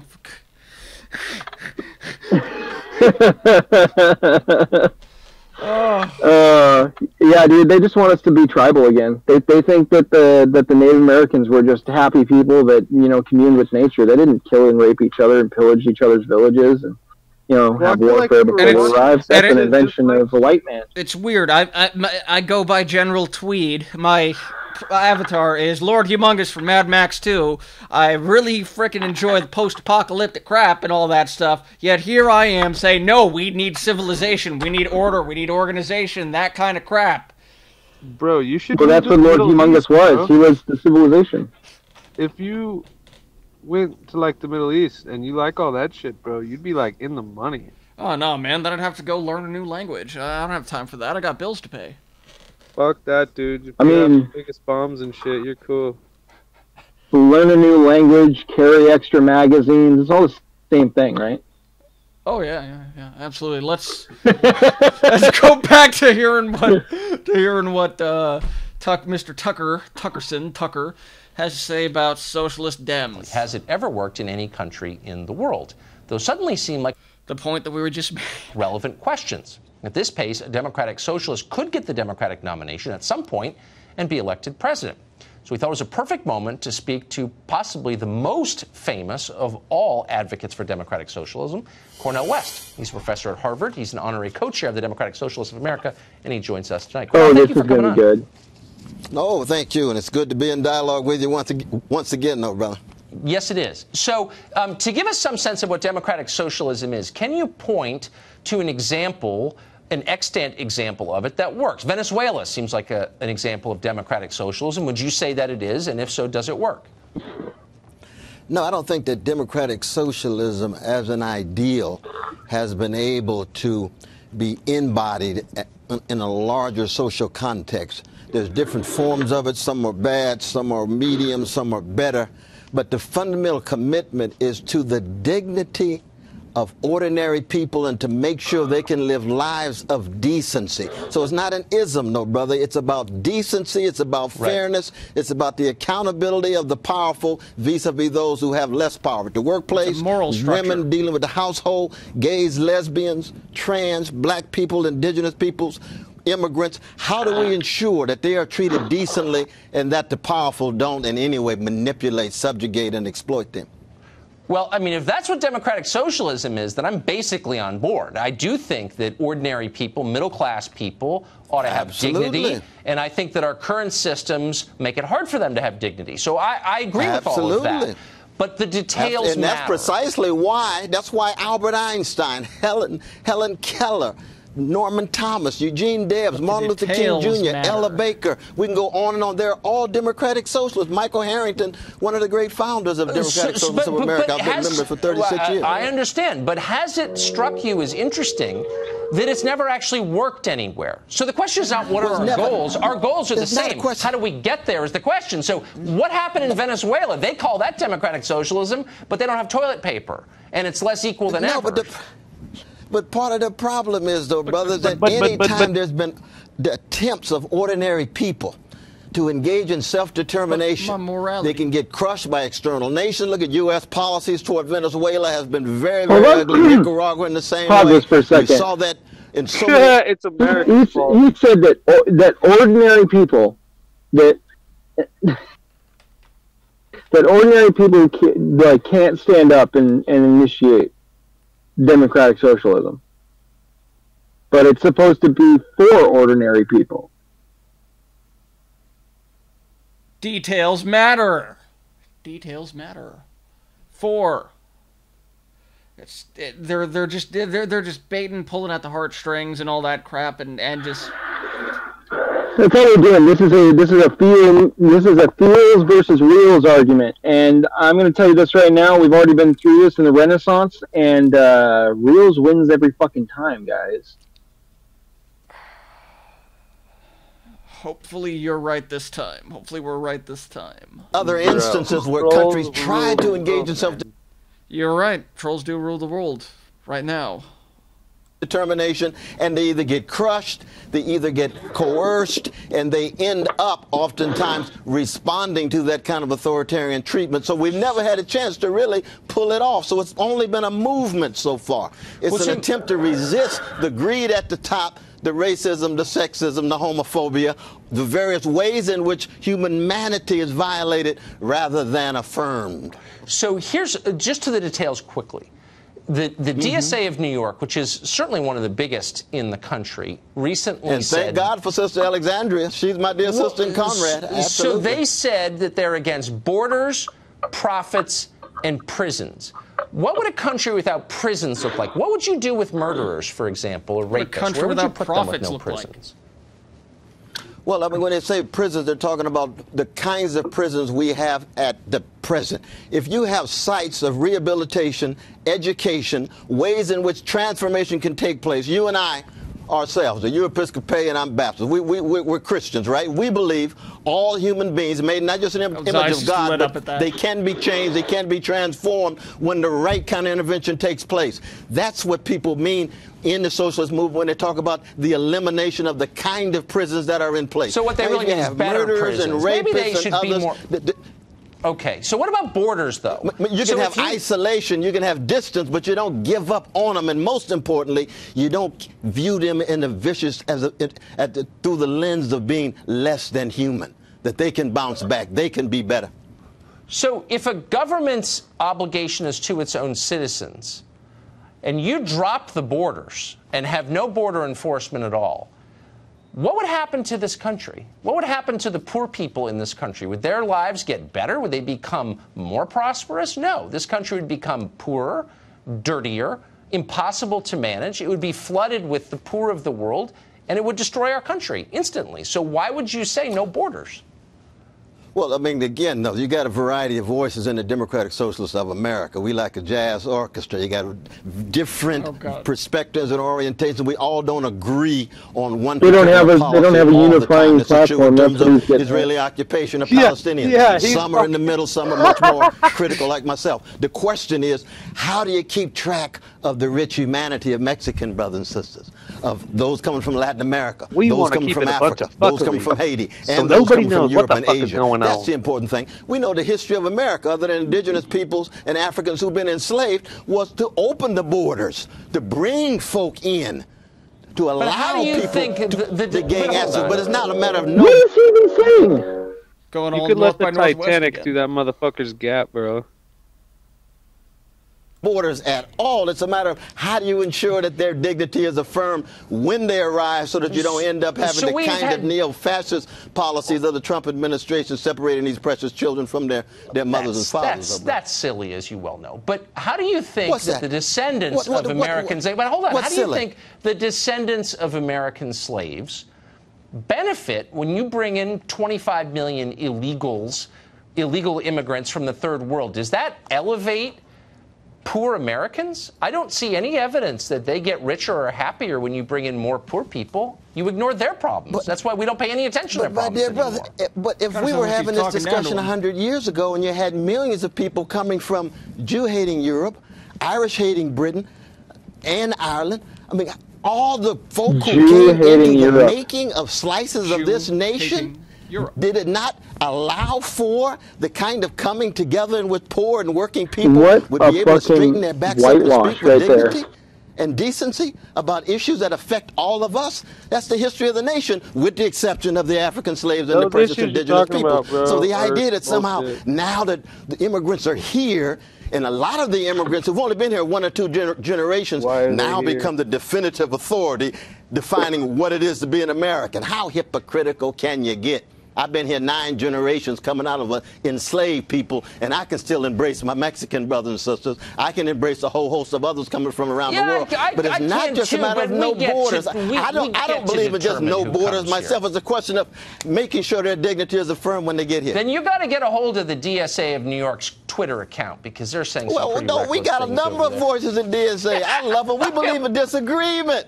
We believe in disagreement. You were just talking about disagreement in terms of defending civil liberties. I believe in protecting civil liberties. Yours, mine, Page's, Bernie Sanders. Yeah, but we disagree on what those civil liberties are. A whole host of folk, but we have to be consistent. It can't just be right wing. You always lose me at the end, Cornell. Thank you so much for coming on. I hope you will come back. Cornell West. We got a whole bunch of voices in the TSA. We got a whole bunch of them.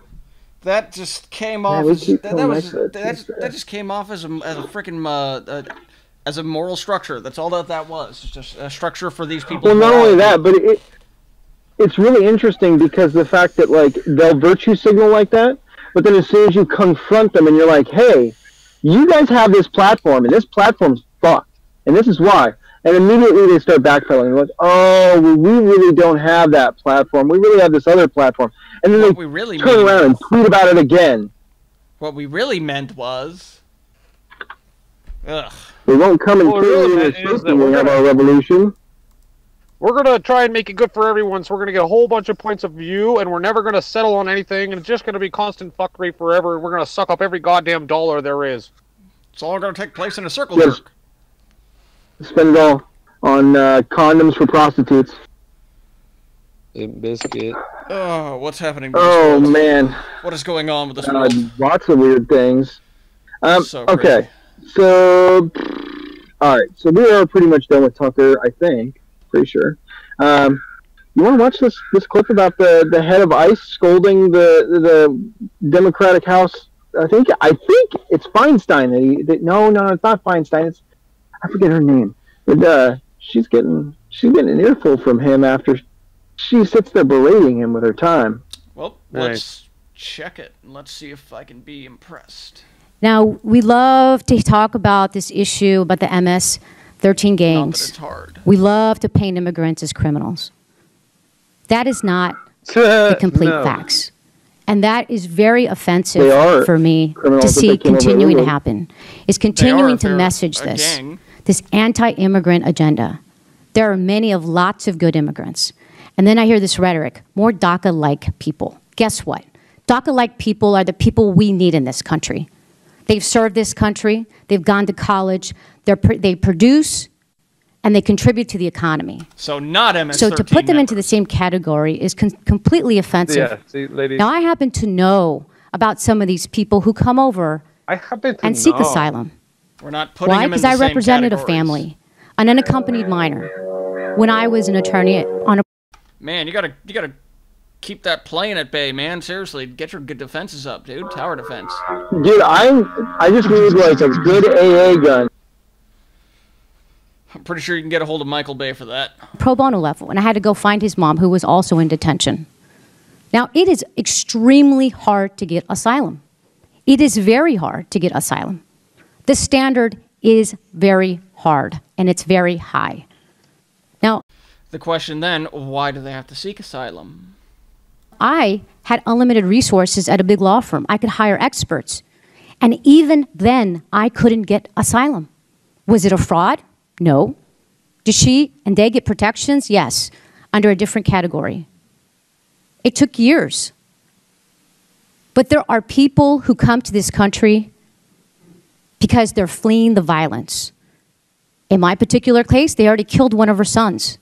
Guess what? When one of your children is killed and you have one left, you are going to run. You are going to try to seek safe haven. And so it makes me sick to my stomach to keep hearing over and over again, painting the broad stroke and the picture as though these are folks who are coming here to do harm. And so, there are no it's just unbelievable to me how this rhetoric continues, and to see it continue in a campaign season just gets even worse and worse. And just because you don't get asylum doesn't mean that it's a fraud. And I think that's something that's just so important for me to state. Now, I want to move on to the issue of family separation. According to the New York Times, more than 700 children had to be taken from adults claiming to be their parents since October, including more than 100 children under the age of 4. Secretary Nielsen disputed this figure at a May 15th Senate Homeland hearing. She said that the 700 children figure was an HHS number and not a DHS figure. Does anybody on this panel know what the DHS figure is? We can, for the record, get back to you with the actual number of people who were in CBP custody and was either unable to determine whether there was a familial relationship that we could prove and were comfortable with, or somebody was prosecuted under the having crossed the border illegally, and then that caused a family separation. We can get back to you and give you the exact number of that. Okay, and let me tell you, it is hard for some of these families when they're fleeing violence and they're leaving. What's up?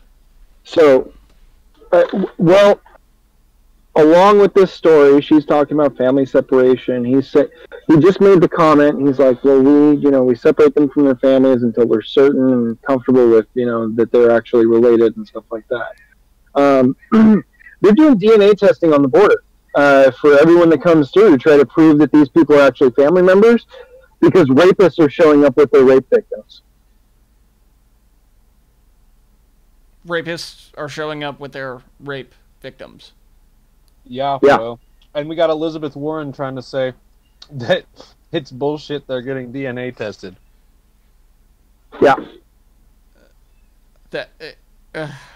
Oh my God. Oh. Yeah. Yeah. That's bad, right? The humanity. Yeah. Doesn't hit play. Their country, they're not exactly saying, oh, let me go look for documentation so that I can prove this is my child. I had a hard time in my own case having to find people there on the ground to get the documents that we needed to make a case. Right? People are leaving because they're in distress, because they're facing violence, and they're fearful. Right? It's not generally something they're thinking about before they take off. How do I prove this is my child? I'll tell you right now, if I had to go find something to prove my relationship with my mother, it'd probably take me a little while. So I understand how difficult this is. Can you tell me how we are counting and tracking children that are separated from children? So everybody that's taken into custody, it goes through the sort of a booking procedure, right? We get the biographical information, and so all of that is in the documentation systems at CBP. So that's how we try to establish whether they're related or not using those documents. That all becomes part of their record, because as they come in, that part of that processing is referring them for a removal hearing. Great, thank you. I yield back. Can I respond to the speech that was made? Absolutely. First of all, no one on this panel is anti-immigrant. We're law enforcement officers who enforce the law that you all enacted. So to sit there and say that we're anti-immigrant is just wrong. We are enforcing laws. If you think it's okay to enter this country legally and they shouldn't be arrested, that's just wrong. The laws clearly state enter the country legally is a crime. And no one's up here saying all illegal aliens are criminals. A certain percentage of them are criminals. They commit yet another offense after they're here. I've said many times, I certainly understand the plight of these people, and I feel bad for some of these people, but I have a job to do. I have to enforce the law and uphold the oath that I took to enact the laws enacted by you, Congress. Well, boom. That just, yeah, straight up. No, we gotta enforce the law because it's a law that you enacted. It's the unelected bureaucrat coming up and telling the elected official, that you're the one, I'm doing what you told me to do.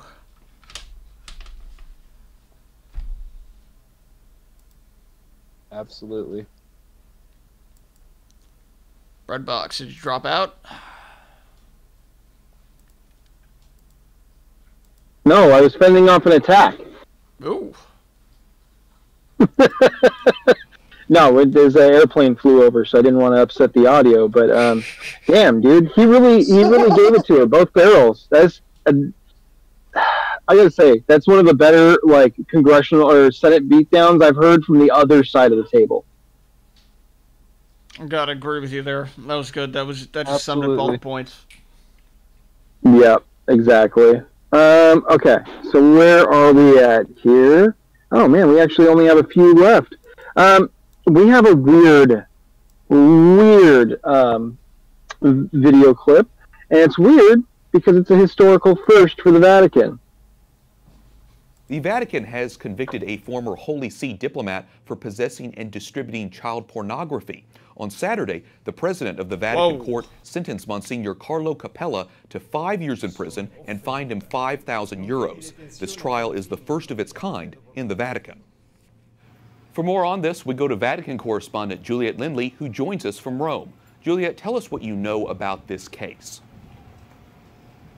Wyatt, the U.S. State Department notified the Vatican in August of last year of a possible, quote, violation of laws relating to child pornography images by one of its diplomats in Washington. Now, the Vatican then recalled Monsignor Capella from the Vatican embassy, but soon after, Canadian police issued an arrest warrant for him, accusing Capella of possessing and distributing child porn in 2016 from a church in Canada. Now, it's not clear if the Canadians are going to pursue their case against Capella. As we know, Wyatt, the Vatican doesn't allow the extradition of its citizens. Okay, so then how did Monsignor Capella plead? Capella pleaded guilty in the courtroom on Saturday, telling the judges he hopes the situation can be considered just a bump in the road, although he said he realizes his actions were vulgar and improper. The former diplomat said he was sorry for the pain he'd caused his family, his diocese, while his attorney says that he is seeking counseling. Now, it's important to note that prosecutors didn't get the sentence that they wanted. They were actually asking for a stiffer one on account of what they called the large amount of material accessed by Capella, which included up to 55 photos and films on his cell phone, which he viewed even after he was recalled by the Vatican. Now, the former diplomat will be tried under church law now, a process that could result in his being dismissed from clerical state, often referred to, Wyatt, as being defrocked. Oh, God damn it. We told you not to, we told you what you were being arrested and charged and all that stuff for, and yet you watched it on the airplane ride over. God. Well, as you know, Juliet, the Pope and the Vatican... Oh, I think it's going over me right now. ...handling of sex abuse cases in recent years. What does this trial tell us about their commitment to fighting these types of crimes? Well, it's historic in that this is the first known enforcement of a 2013 Vatican law that specifically criminalized possession and distribution of child pornography, punishing it with up to 5 years in prison and a $50,000 fine. Now, the Capella case is similar to another in 2013 that involved the Vatican's then ambassador to the Dominican Republic. He was accused of sexually abusing local boys in the Caribbean. Archbishop Joseph Veselovsky was defrocked by a church court, but Wyatt, he died before the Vatican's criminal trial got underway. So between Pope Francis's recent actions to solve the abuse crisis in Chile and the Capella trial, the Vatican is clearly sending out the message that it's taking these issues very, very seriously, Wyatt. Yes, and of course it's interesting to hear more details about this trial in particular and what the Vatican is doing about these issues in general. Juliet Lindley, EWTN News Nightly Vatican correspondent. Thanks so much. So, is it just something to placate the masses, or...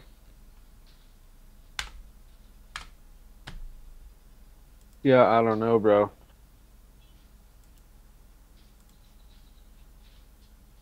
His bread box fending off another attack. Man, him and them Nope, planes. just forgot to unmute myself. I was saying, I think they're about to blow up their spot with this one. I think it's too little, too late, man.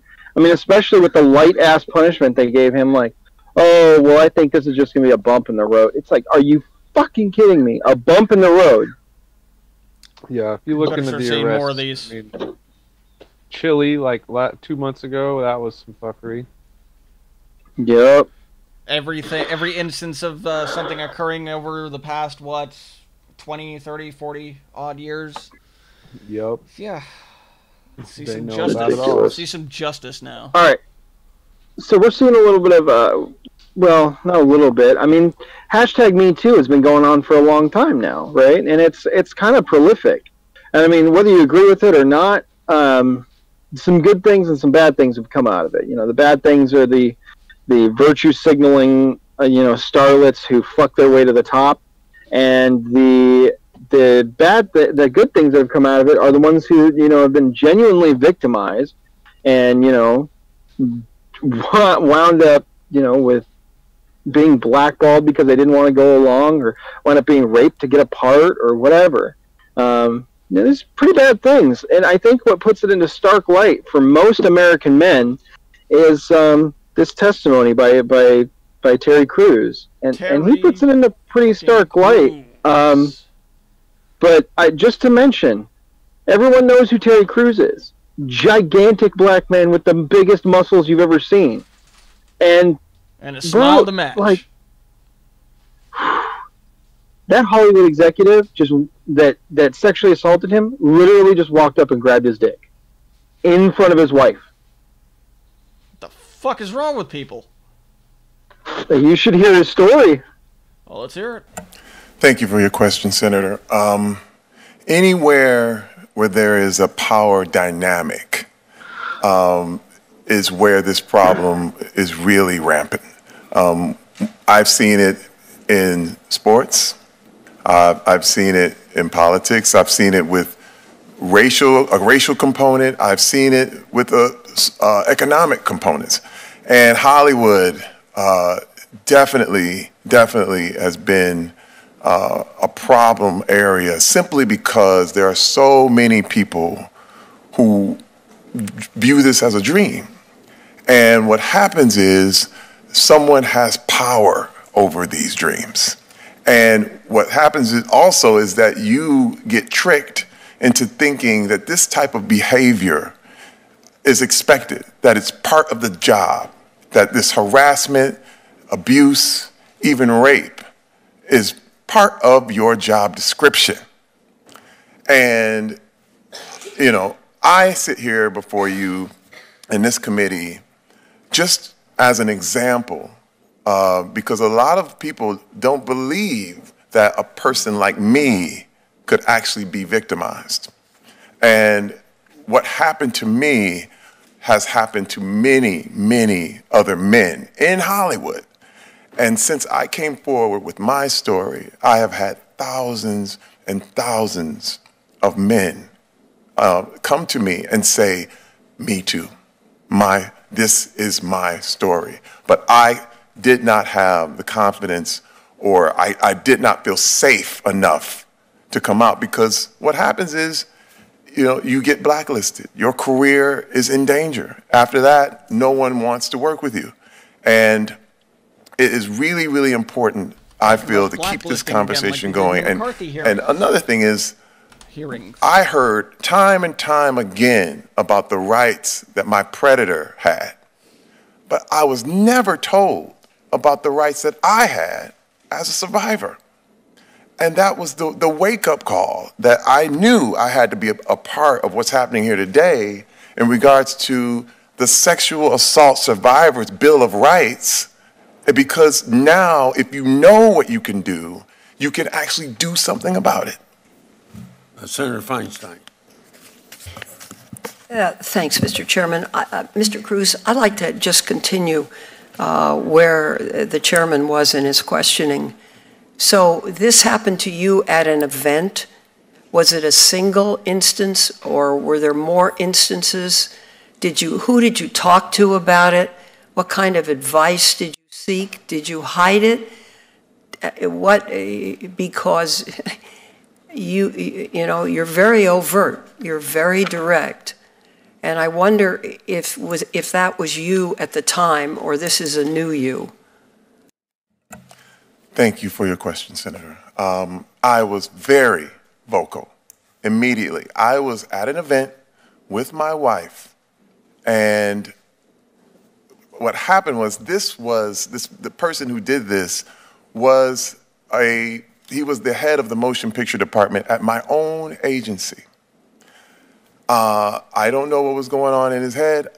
He actually did it twice in the same night in front of my wife. He says he was drunk. He said he was under, he wasn't himself. I did not know it was twice. And I immediately, the first reaction was to be violent. And I immediately held back. Why weren't you? You're a big, powerful man. Why didn't you? Senator, as a black man in America, say it as it is. I think it's important. You only have a few shots at success. You only have a few chances to make yourself a viable member of the community. I'm from Flint, Michigan. I have seen many, many young black men who were provoked into violence, and they were in prison, or they were killed, and they're not here. My wife, for years, prepared me. She said, if you ever get goaded, if you ever get prodded, if you ever have anyone try to push you into any kind of situation, don't do it. Don't. That's a good woman right there. Oh, yeah. And she trained me. I'll be honest with you. It was the strength of my wife who trained me and told me if this situation happens, that's damn good husband right there too. Oh, yeah. And the training worked. Because I did not go into my first reaction. I grabbed her hand. We left. But the next day, I went right to the agency. Right, and I have texts, I have phone conversations, and I said, this is unacceptable. And I told them how, you know, I almost got violent, but I didn't. And I said, what are you going to do about this predator that you have roaming your hallways? And you know, I was told, we're going to do everything in our power. We are going to handle this, Terry. You're right, it is unacceptable. And then they disappeared. Nothing happened. Did you go back again? Did you talk to them again? Yes, I talked to and everyone I could talk to. Why did they disappear? And I asked that I said, this man actually called me and he apologized. And this was the thing. And they were like, my bad. And I'm going, you know. So you were supposed to forgive and forget. And that was the agency position, are you saying? That's what they were saying. Yeah. And I said, first of all, we're not talking about you stepped on my foot by accident. That's where, I'm sorry, I didn't know what I was doing. You assaulted me. Assaulted. And I fully expected them to, first of all, to fire this individual. And that didn't happen. I expected there to be an investigation, and that didn't happen. And Senator, so it was hushed up. Senator, I have to tell you, under the rug. It was hushed up. And in the culture at that time, I believe no one would believe me if I went public. Mm-hmm. I actually was trying to handle it with them. And once the Me Too movement broke, and once I saw some of Weinstein's victims come forward, it actually empowered me to tell my story in support of these women. Let me ask you, do you talk with others? Do you find this is true with others as well, that they are empowered now to stick it out? This part's astounding. I see it with a lot of women coming forward. I don't see it with a lot of men coming forward. Well, yes, thank you, Senator, for that question. There have been men coming forward, but I have to say that the silence is deafening when it comes to men talking about this issue, simply because you're talking about a complicit system. You're talking about women who are raped, thrown behind dumpsters, and their dads say, hey, you know, we shouldn't ruin his life because it's a good time. We're in Hollywood where, you know, men look at other, it's a whole other system where they view the casting couch as perks of the job, where they literally judge the women on how they look and who's going to attack her first. I have been privy to these conversations, and I have to say, you gotta understand, I'm not pointing a finger. I, as Terry Crews, was a member of this toxic masculine world. And where, no, did I molest anyone? Did I assault anyone? Did I rape anyone? No, but I was complicit because I looked the other way. I've always said that men need to hold other men accountable. That is the only way the system is going to change. When you see something, when you see this type of behavior, if another man can come up to a man and say, we don't do that, we're not allowing that here, all of a sudden the culture will begin to change.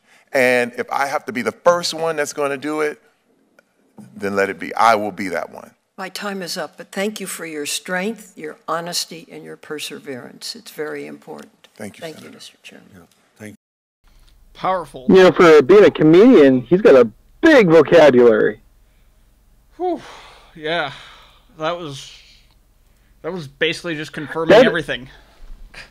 That's serious shit, right? Yeah. Like, I mean, yeah, bro, he just man to man, right? Like, I wouldn't feel comfortable talking about something like that if it happened to me in a group of, you know, male acquaintances. Now, maybe my close friends, maybe. But, like, man, I can understand how he got victimized. Yeah, bro, it's happened several times, like a lot of times actually. Yep. Yeah. I mean, not at work, but I've had like bitches grabbing on my dick that I was like, get the fuck back. Oh yeah.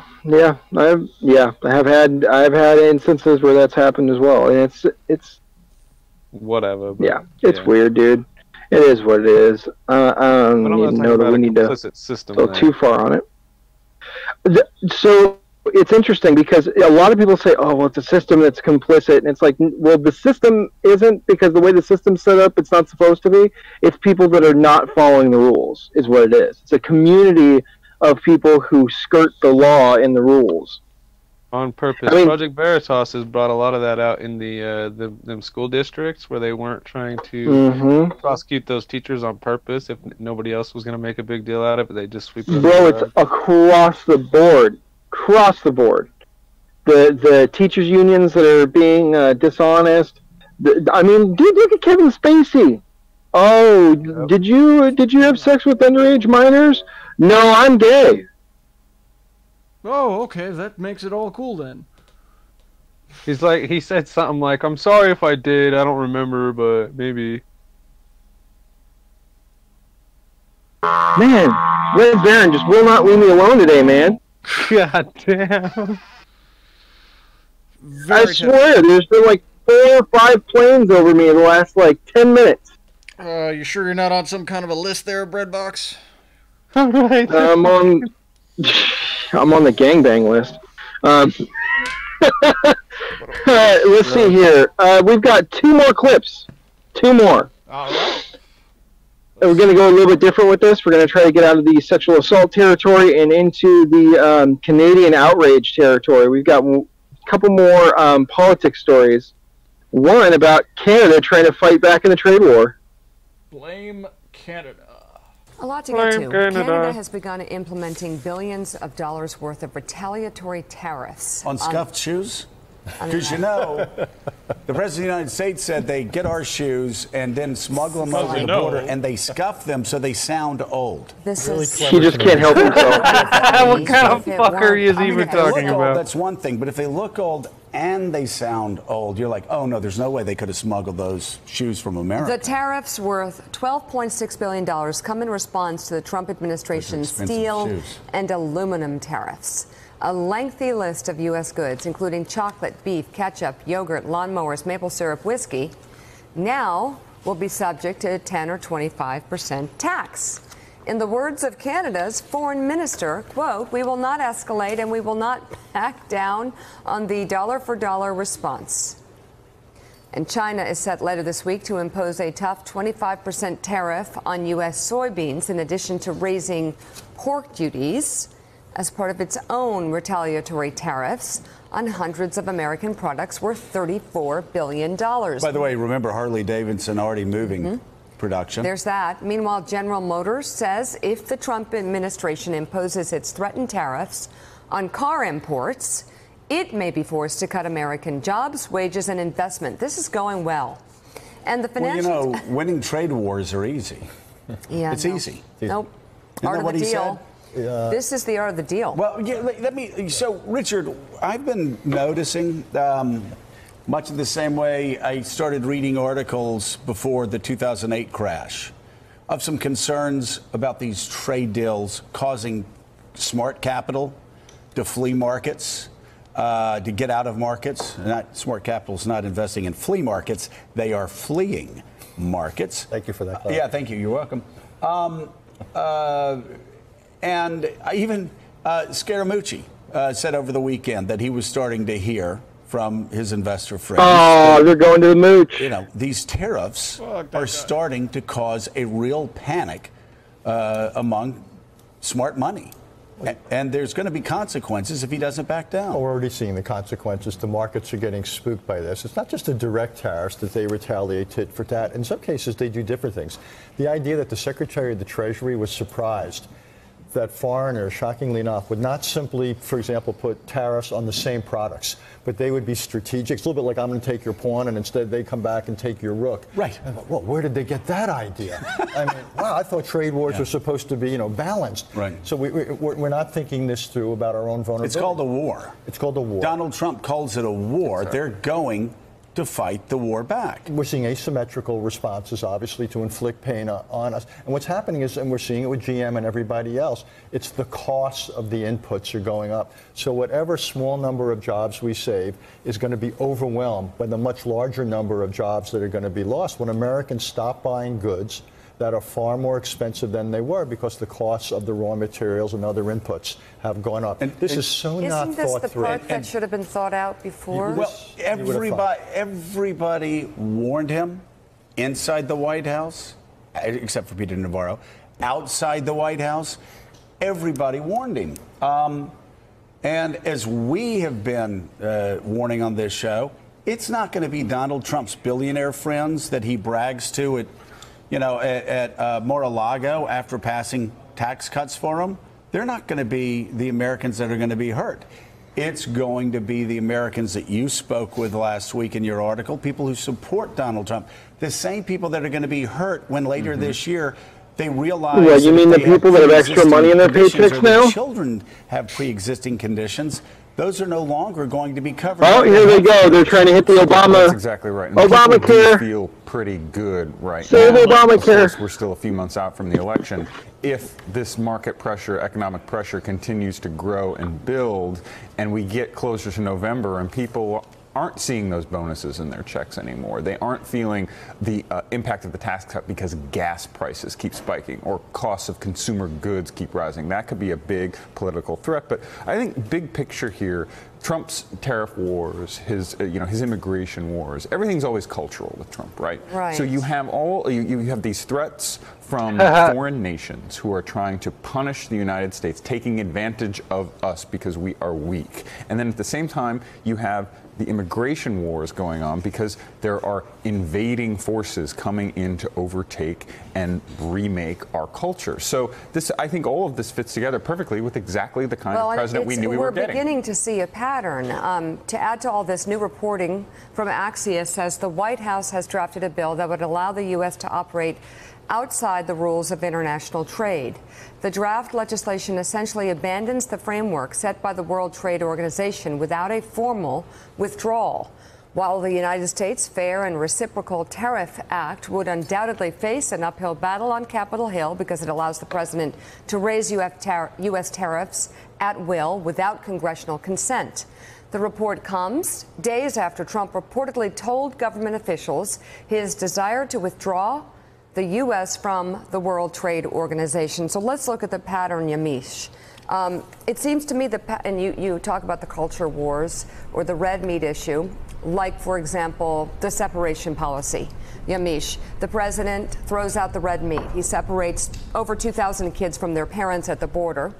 And then a couple of weeks go by and he realizes it's really bad PR, so he pulls back on it to try and clean up the mess, but then realizes it's not that easy to clean up. So now we are still sitting here with over 2,000 kids separated from their families with absolutely no word on exactly how they're going to be reunited and concerned that some of them may never be. This seems to be a oh my God, the kids are separated from their families. Don't question why. Which is act first, throw out the red meat, and then realize it's a mess later. Well, I think what President Trump has tried to get credit for when it comes to the separation of families is that he's someone who creates crises and then fixes those crises or attempts to fix those crises and wants credit for saying, hey, look what I did now. I'm the one that's getting these families back together. I interviewed a young boy who hasn't seen his dad for over a month, who was separated in McAllen, Texas from his dad, and that 17-year-old cried the entire interview. So, there are a lot of images of 4-year-olds, and I talked to the 17-year-old thinking, well, he's 17, he'll be a little bit more mature. Okay, hold on, pause this for a second. We should take a moment. This is a good moment to look at obfuscation by the media. What did they start this clip on, man?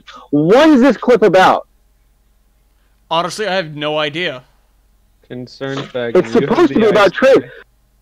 Supposed Look to be at about that trade. goddamn lower third. Look at that shit. It says Axios. Trump seeks power to circumvent trade rules. What is this dumb bitch talking about? Immigration. Exactly. They don't have a leg to stand on these trade deals because literally the world over is trying to imitate Trump and get the upper hand right now. And they're not. So, what do they have to talk about? Let's talk about the big money story this week. Separating the kids.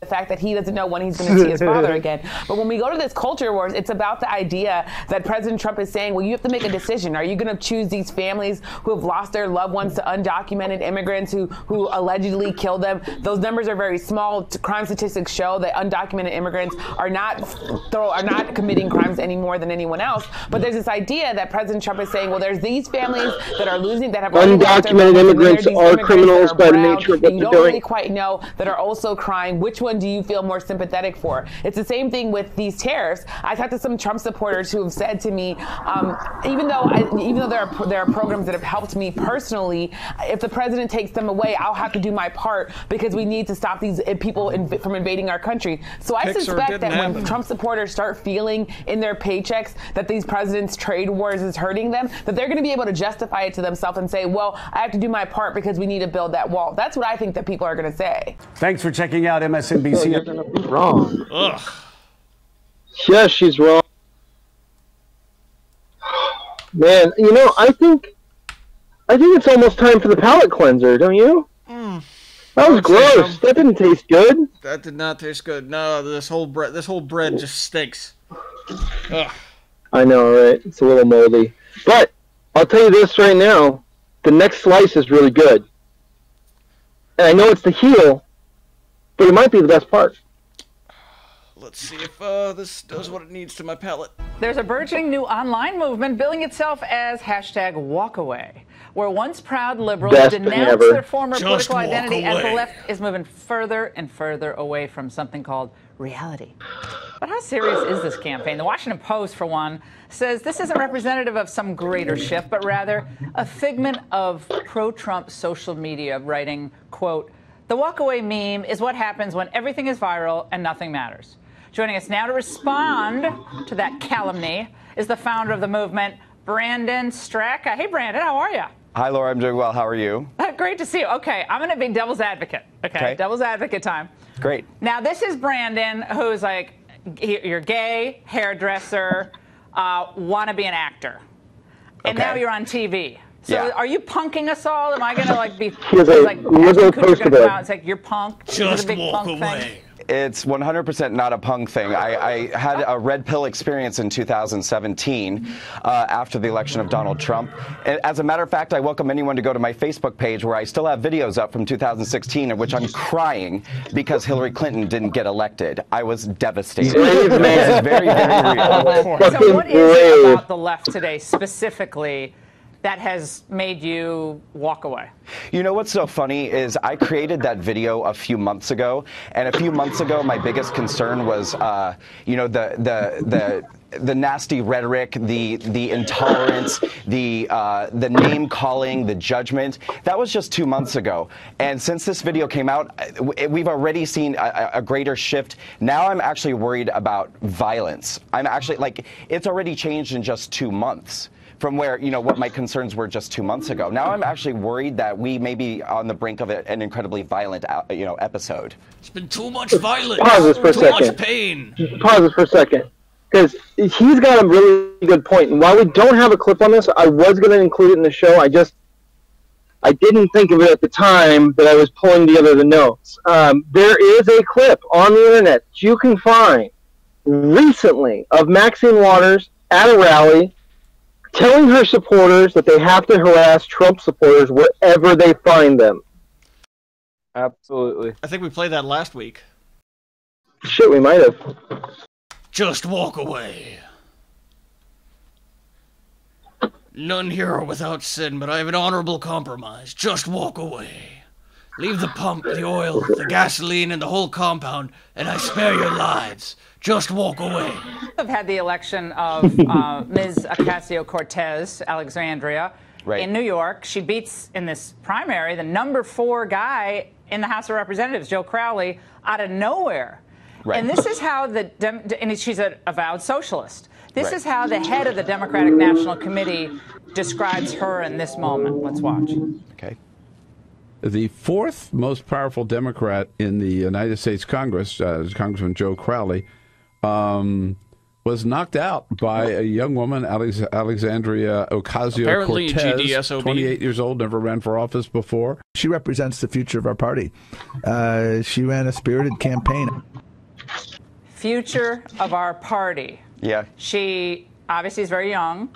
She thinks basically everything should be free. You should get free college. Everybody's guaranteed dignified health care. I don't know exactly what that is, but free, free, free, free, free. And apparently abolish ICE, so no crackdown on human smuggling, child sex trafficking. Right. It's wild out there, but she is the future, according to the Democratic National Committee chairman.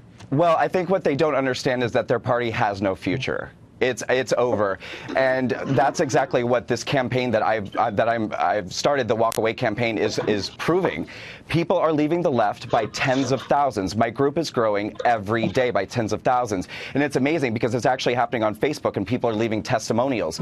We're getting thousands of testimonials every day that are either through video or written word, where people are talking about how the left has become intolerable to them. They don't even recognize their party anymore. And what do these people stand for? I mean, what is their platform? All I can figure out so far is we hate Trump, and we love illegal immigrants, and that's what else is there? Now, why were you a Democrat before, Brandon? I'm just curious. What drew you to be a Democrat? Because I'm gay. I mean, that's I have it. a lot of gay friends who are not Democrats, by the way, and people think they're the funniest shit. And it's real intolerance toward them. Two of my friends who watch every night, you'll know I'm talking about you especially, but they get a lot of CRAP from their pals, I can tell you that. I'm sure. Yeah, and I used to be one of those people who would have given them that. But yeah, no, I mean, I think that if you're a minority in America, if you're a black person, if you're Hispanic, if you're gay, there's sort of this assumption that you are not wanted on the right, that you're not welcome on the right, and that you will be protected and cared for if you go to the left and you stick with the liberals and the Democrats. But we've seen now that that's absolutely not true. They really take us for granted, and beyond taking us for granted, they actually, for gay people, have used our fears and our traumas against us, trying to keep us in this constant state of feeling like we're afraid or our rights are in danger or the Trump administration's out to hurt us. And that really upsets me. I want gay people, I want all people, but particularly minorities in America, to know you have a choice. You don't have to vote Democrat just because you're a gay person. You don't have to vote Democrat just because you're a black person. If you're a minority, you have a choice. And that's what this campaign's about. Well, Brandon, we really appreciate your joining us, and we welcome all people to the conservative movement, the Republican Party, and we're really glad you're out there, so thank you so much. And thank you so much, Laura. Whether or not the walkaway campaign becomes an actual political force, well, we'll see. We'll see indeed. We shall see indeed. I think it's already a political force. I mean, yesterday when I was on Twitter, they were getting thousands of tweets an hour. Thousands. Thousands. Bigger than any other hashtag I was using at the time. Oh, boy. Like, it's not a small thing.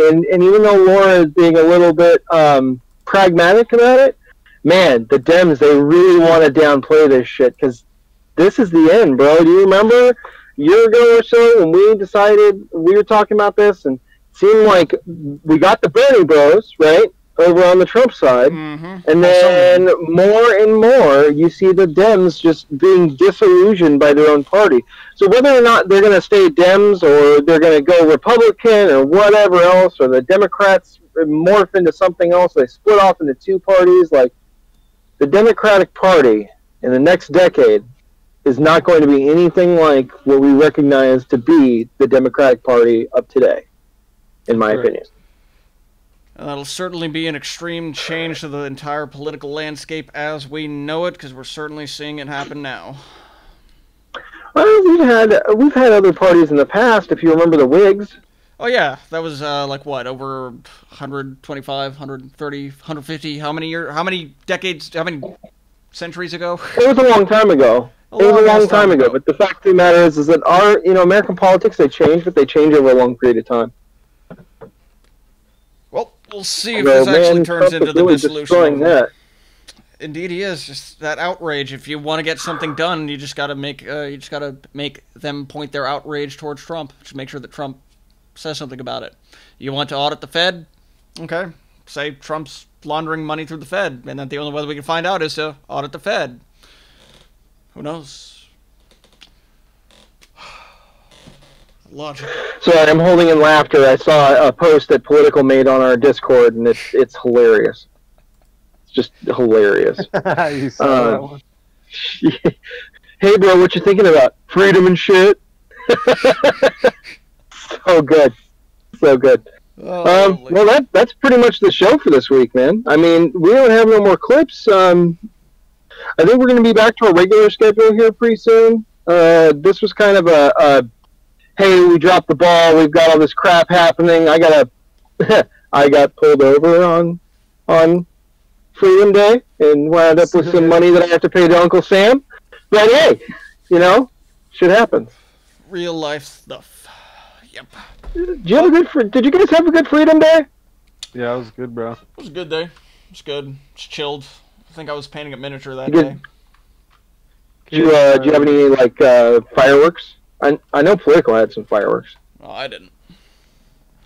Fireworks are legit, man.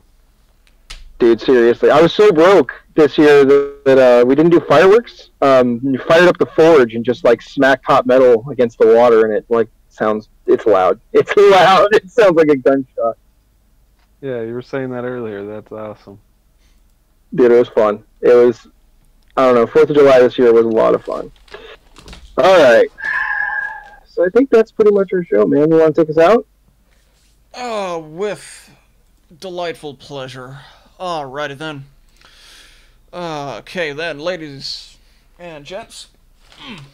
Thank you all for joining us here again, of course, each week as you normally do, or if you normally do, we appreciate it. Everybody's in the chat. We want to thank you all for joining us, for listening to us talk and discuss the news for about a couple hours. We appreciate that. Appreciate everybody who's joining us. We appreciate everybody who's helped us out with this. Special shout to Breadbox, of course, for putting all this together. Without all that, wouldn't be possible. Political, shout out to you for everything that you do, man. Seriously, there's a lot of stuff going on up here behind the scenes. Special thanks to Davy Jones for all of our lovely, lovely graphics and animations and stuff that we get. All that good stuff. We still need to bust out the bread signal. Oh yeah, we do. We got to get that working for you. Special thanks to Enoch for the news blast and all that. Special thanks to I Am Because We Are for everything he does and for all that. For all of you out there, hope you all... Speaking of Enoch, by the way, since we're doing the closeout and we mentioned him, he might be taking a break from the news blast for a week. So if you guys are watching him on Twitter and he's not there, don't freak out. He's having a good time. Good. Nice. Glad to hear that for him, man. All right. It's about time everybody gives themselves a nice little vacation, a good break away from it all. So if you can find the time to do all that, do so. Have yourself a good time. Enjoy your family. Enjoy all that stuff. Most importantly, buy water. We'll see y'all in a couple of days. Y'all have a good one. Peace. Later.